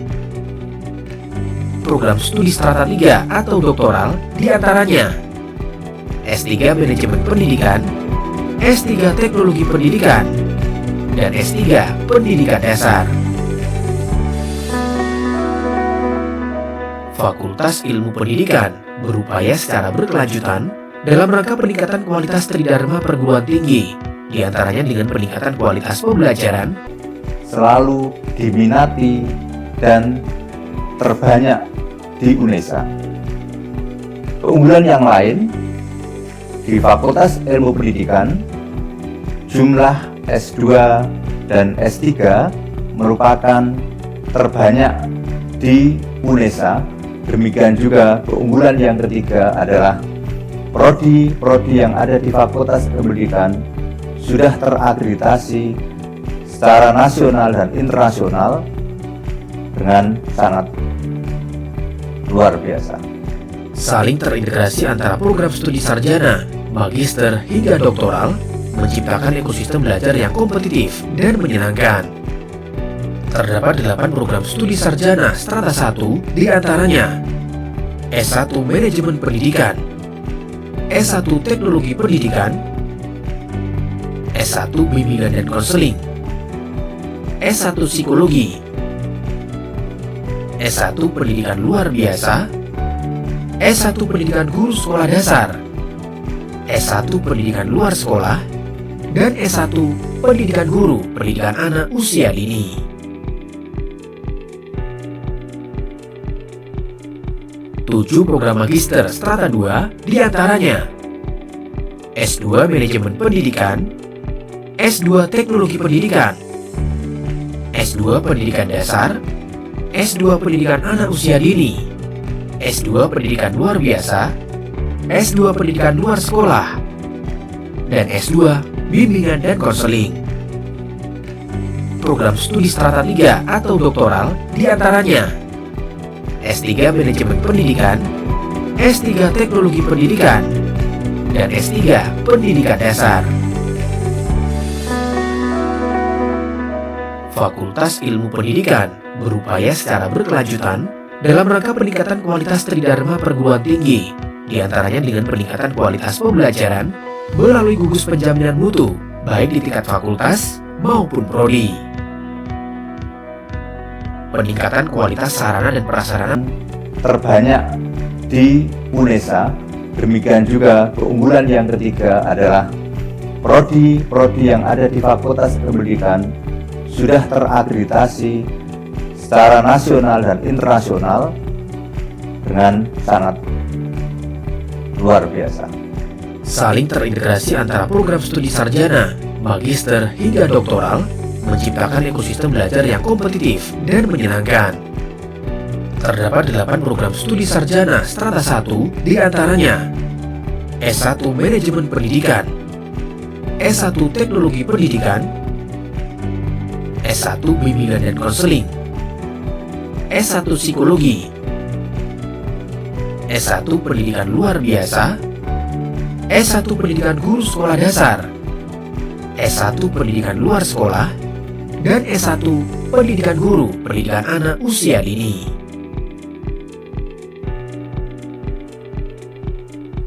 Tujuh program magister strata 2 diantaranya S2 Manajemen Pendidikan, S2 Teknologi Pendidikan, S2 Pendidikan Dasar, S2 Pendidikan Anak Usia Dini, S2 Pendidikan Luar Biasa, S2 Pendidikan Luar Sekolah, dan S2 Bimbingan dan Konseling. Program studi strata 3 atau doktoral diantaranya S3 Manajemen Pendidikan, S3 Teknologi Pendidikan, dan S3 Pendidikan Dasar. Fakultas Ilmu Pendidikan berupaya secara berkelanjutan dalam rangka peningkatan kualitas tridharma perguruan tinggi, diantaranya dengan peningkatan kualitas pembelajaran melalui gugus penjaminan mutu, baik di tingkat fakultas maupun prodi.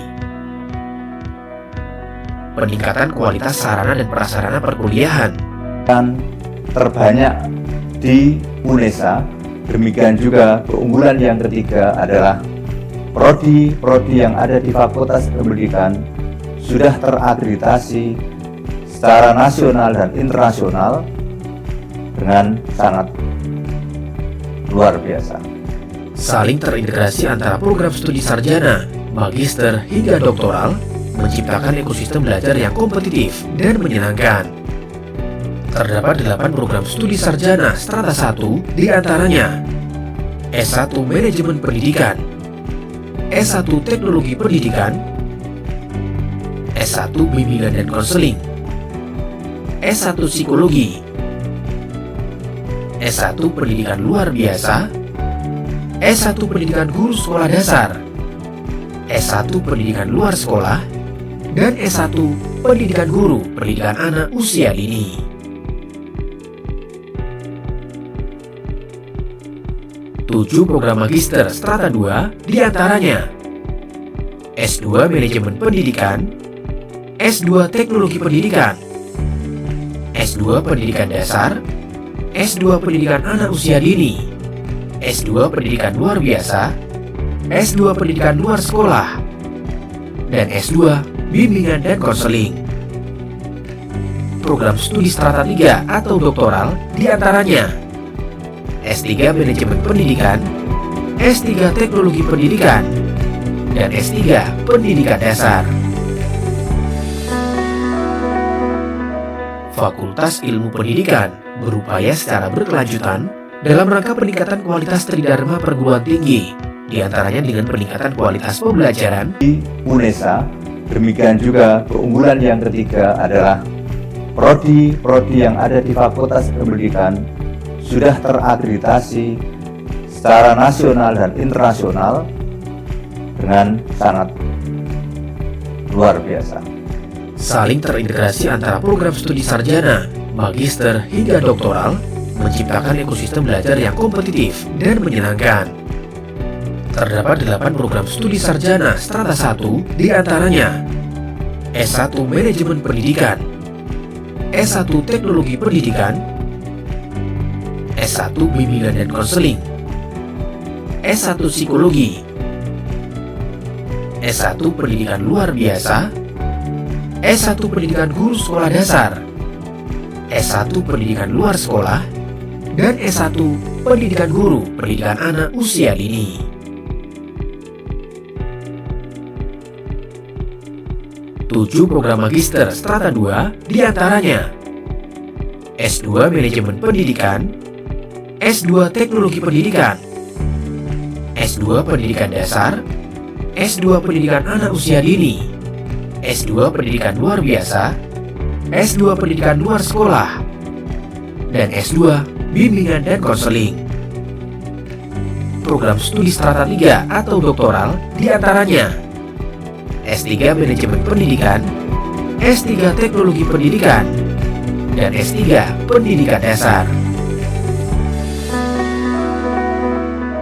Fakultas Ilmu Pendidikan berupaya secara berkelanjutan dalam rangka peningkatan kualitas tridharma perguruan tinggi, diantaranya dengan peningkatan kualitas pembelajaran. Demikian juga keunggulan yang ketiga adalah prodi-prodi yang ada di Fakultas Pendidikan sudah terakreditasi secara nasional dan internasional dengan sangat luar biasa. Saling terintegrasi antara program studi sarjana, magister hingga doktoral menciptakan ekosistem belajar yang kompetitif dan menyenangkan. Terdapat 8 program studi sarjana strata 1, diantaranya S1 Manajemen Pendidikan, S1 Teknologi Pendidikan, S1 Bimbingan dan Konseling, S1 Psikologi, S1 Pendidikan Luar Biasa, S1 Pendidikan Guru Sekolah Dasar, S1 Pendidikan Luar Sekolah, dan S1 Pendidikan Guru, Pendidikan Anak Usia Dini.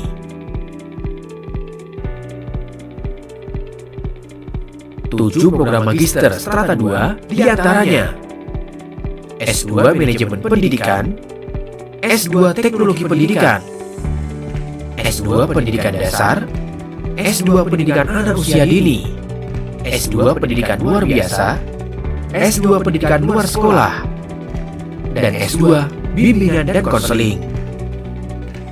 Program studi strata 3 atau doktoral diantaranya S3 Manajemen Pendidikan, S3 Teknologi Pendidikan, dan S3 Pendidikan Dasar. Fakultas Ilmu Pendidikan berupaya secara berkelanjutan dalam rangka peningkatan kualitas tridharma perguruan tinggi, diantaranya dengan peningkatan kualitas pembelajaran melalui gugus penjaminan mutu, baik di tingkat fakultas maupun prodi. Yang ketiga adalah prodi yang ada di Fakultas Pendidikan sudah terakreditasi secara nasional dan internasional dengan sangat luar biasa. Saling terintegrasi antara program studi sarjana, magister, hingga doktoral menciptakan ekosistem belajar yang kompetitif dan menyenangkan. Terdapat 8 program studi sarjana strata 1 diantaranya S1 Manajemen Pendidikan, S1 Teknologi Pendidikan, S1 Bimbingan dan Konseling, S1 Psikologi, S1 Pendidikan Luar Biasa, S1 Pendidikan Guru Sekolah Dasar, S1 Pendidikan Luar Sekolah, dan S1 Pendidikan Guru, Pendidikan Anak Usia Dini. Tujuh program magister strata 2 diantaranya S2 Manajemen Pendidikan, S2 Teknologi Pendidikan, S2 Pendidikan Dasar, S2 Pendidikan Anak Usia Dini, S2 Pendidikan Luar Biasa, S2 Pendidikan Luar Sekolah, dan S2 Bimbingan dan Konseling.